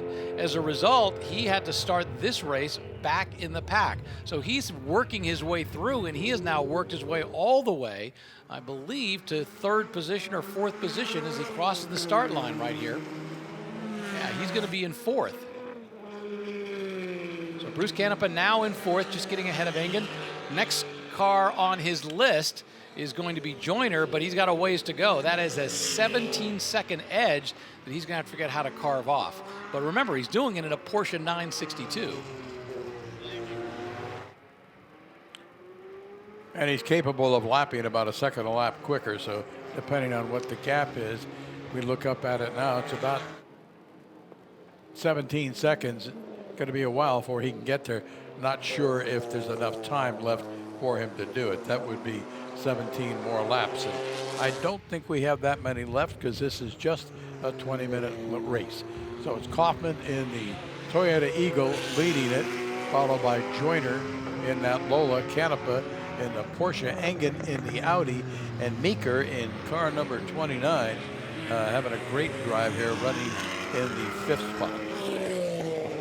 And just so we understand, apparently, as we understand it, the 98 Eagle actually got a black flag and had to pull off at one point in time. So that caused the problem with Rocky Moran Jr. And then the other car that we had been following that had been up in the front, that number 15 Spencer Trenery 2006 Riley Daytona Prototype, that had a problem, and it is parked up near the top of the hill right before the corkscrew. So the two of the lead cars have had problems. That's why Kaufman, and apparently he's in the 99 car and not Charles Nierberg. Kaufman is the leader of the race.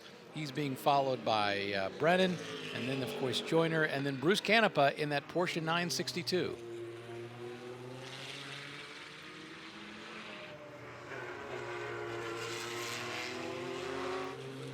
Mark Brandon in that 2001 Riley and Scott Mark 3C. And that's the Audi right there being driven by Engen.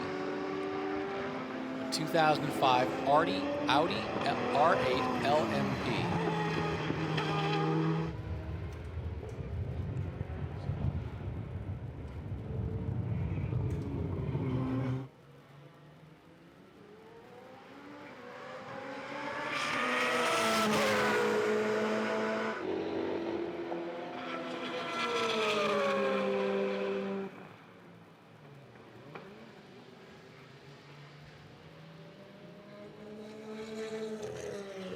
Kaufman looks like he has a comfortable lead in that Toyota Eagle car number 99. Now being chased by the number 77. Oh, and Kaufman gets a wheel off.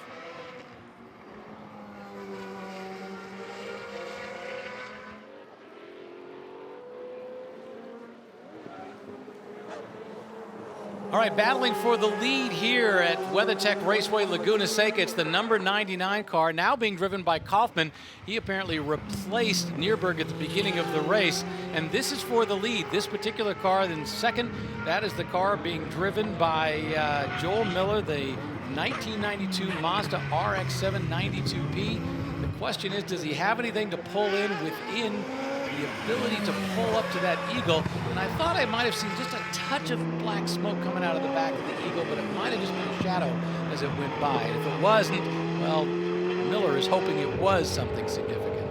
Remember, these two cars started side by side on the front row. Then the Mazda faded a little bit. We saw a bit of steam coming out of the left front fender as the car evidently was starting to overheat, but it looks like everything is wonderful now as he is in pursuit of Kaufman in that 99 Toyota. Working his way through the Andretti hairpin, going to go back out. He doesn't have enough to drag race him up the front straightaway. Does he have anything that he can kind of pull up within? On the backside as they go through the twisty portions. Once again, the Eagle just looks so strong. It has from the start. Rocky Moran Jr., by the way, was black flagged, and so he has moved back in the pack just a little bit. And we should mention that the car being driven by Spencer Trenery, the 2006 Riley Daytona Prototype, had a problem and is now parked at the top of the hill. In fact, you can see it just off to the right. So just a little while ago, he had to pull off, and so that's left the battle to these two cars.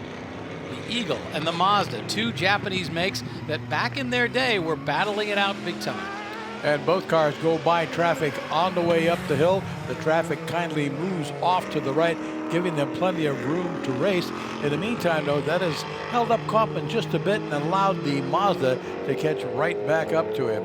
Probably 2 to 3 car lengths apart as they go down into turn 11, now accelerating up the start-finish straightaway. Kaufman in the number 99 Toyota Eagle, followed by the Mazda car number 77, driven by Joel Miller. And the Mazda, when it raced in IMSA, was not ridiculously successful. They had a number of problems. They had a lot of heating problems. I remember being at the IMSA race when they had to come out with an entirely new exhaust system because the heat coming out of that car was just so great that it was literally melting the bodywork around the engine. So they had tons of problem in dissipating the heat coming off of that engine. Finally got it sorted out, but I don't think it ever had a chance to truly be successful in IMSA racing. I think they built 2 of the prototypes, and one of them was destroyed in a fire, burned to the ground. Pete Hallberg was driving the car in the heyday of its competition era in IMSA. They go up the hill. You can see Trenery's car parked over to the side. He's got the door open, out of the car, trying to get a little cooler. It gets pretty toasty in there with that deep windshield. Here's the battle for fifth we're seeing on the track right now. That is the Audi in the front, and then the number 29 car right behind it, this Cal Meeker in a 1987 Spice GTP car that's right behind them. So these two cars, and once again, it's interesting to think about this, and this is what's great about this series, and then the historic reunion weekend, to have two cars, one of which raced in 2005, an Audi R8 Le Mans prototype, now being chased by a 1987 Spice GTP. Nearly 20 years difference between these two cars, and yet on this track today, well, they're duking it out for fifth place. And they're going to run into some traffic coming down out of the corkscrew. This could help that Spice a bit, as Engen's going to have to get around a Porsche 962, I believe, by the time they get down into turn 11. So the question is, can the Spice set them up on this first turn? Well, the Porsche 962 isn't going to get out of the way for the last turn, so now it's just simply going to be the drag race to see who can do what. And look, we've got another car. That's the number 74 car that's parked there by Andrew Furia. That's a 1998 Riley Scott Mark III that's apparently had a problem at the end. And I think they're going to decide that's not a dangerous position because they're not coming in cooking it to that side with high speed. So the Porsche 962 finally moves out of the way, and the battle for fifth gets to go on. Can the Spice, he pulls up just a little bit, but it's not enough. Meanwhile, up front, here's Kaufman in that number 99 Eagle Mark III, still being chased by the number 77 Mazda. And I still say I see a little bit of black smoke coming out of that number 99, especially under deceleration.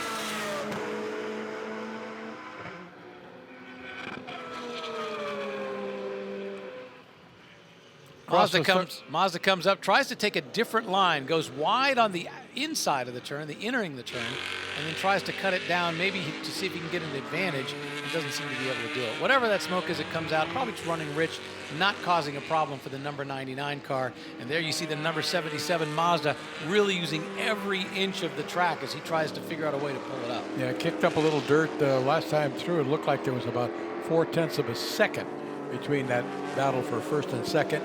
99 and 77, the Toyota and the Mazda. More traffic for him up the hill. Looks like another Spice that Kaufman is going to have to move around. Makes the pass going out of turn 6. The Mazda follows and looks like he's going to try and get inside going to 7. Can't do it as Kaufman shuts the door on him and blocks that hole temporarily, and he has to tuck in behind and follow him down the hill. Thought he had a window of opportunity taking advantage, and now he's hungry. You see him as they come down to the final turn on this lap, hoping that he can figure out a way to make a move. Now he's going to the outside. He'll try to tuck back in on the inside, and once again, he's just trying different lines to see if A, he can get in the mind of the car ahead of him, and B, if he can figure out a way to get by. So can he force a mistake? And he's going to the outside. It's a drag race up to the line, but once again, it is the Toyota on the inside. This just has one lap to go, but we've got that Lola T600. We've got the 99 car, the Kaufman car that just got a little wiggly coming out of that turn. They're now side by side as they go work their way up through the hill, and they got that Lola T600 just ahead of them, so they got to get themselves sorted out. Meanwhile, Miller's thinking, how do I do this? How do I get by? They're coming over into turn 5, which is a good passing spot. It looks like the Mazda got stuck behind the Lola there for a moment. Kaufman got through, and now they're both around that car. They should have clear sailing all the way to the start-finish line and the checkered flag. As Kaufman leading it in the Toyota Eagle, car number 99 being pursued by Joel Miller in that Mazda RX-7, car 77A. Miller was so close. He could see it, he could smell it, but when that T600, that Lola, got in their way, he just didn't have the ability to get around it and take advantage of everything he'd gained. Now they're coming back down the hill. Question is, can he do anything on the very last turn? And I've got to say no, mainly because I just don't think he's got the ability to drag race that Toyota up the front line. More importantly, he's not close enough at this point. So they're going to get the checkered flag, and Kaufman is going to win this race just ahead of that Mazda from 1992, being driven by Joel Miller. It's a great race for these two in the final going. Miller thought he had a chance, wasn't able to pull it off. It's the Eagle that leads the way. Here's that battle back in the back. Bruce Canepa, who, by the way, earlier in the day, in the first race of the day, had his windscreen come off. His windshield actually came off. He dives underneath the 18 car of Joyner. He's going to get third place, and he's going to finish the race. Yeah, beautiful pass coming down into turn 10. Got inside of Joyner in that Lola. Got his nose in her and just drove by. The Mazda got a taste, as you said. He got up alongside the Toyota, but he just couldn't get far enough to make a move to get ahead and had to settle for second spot. Good racing.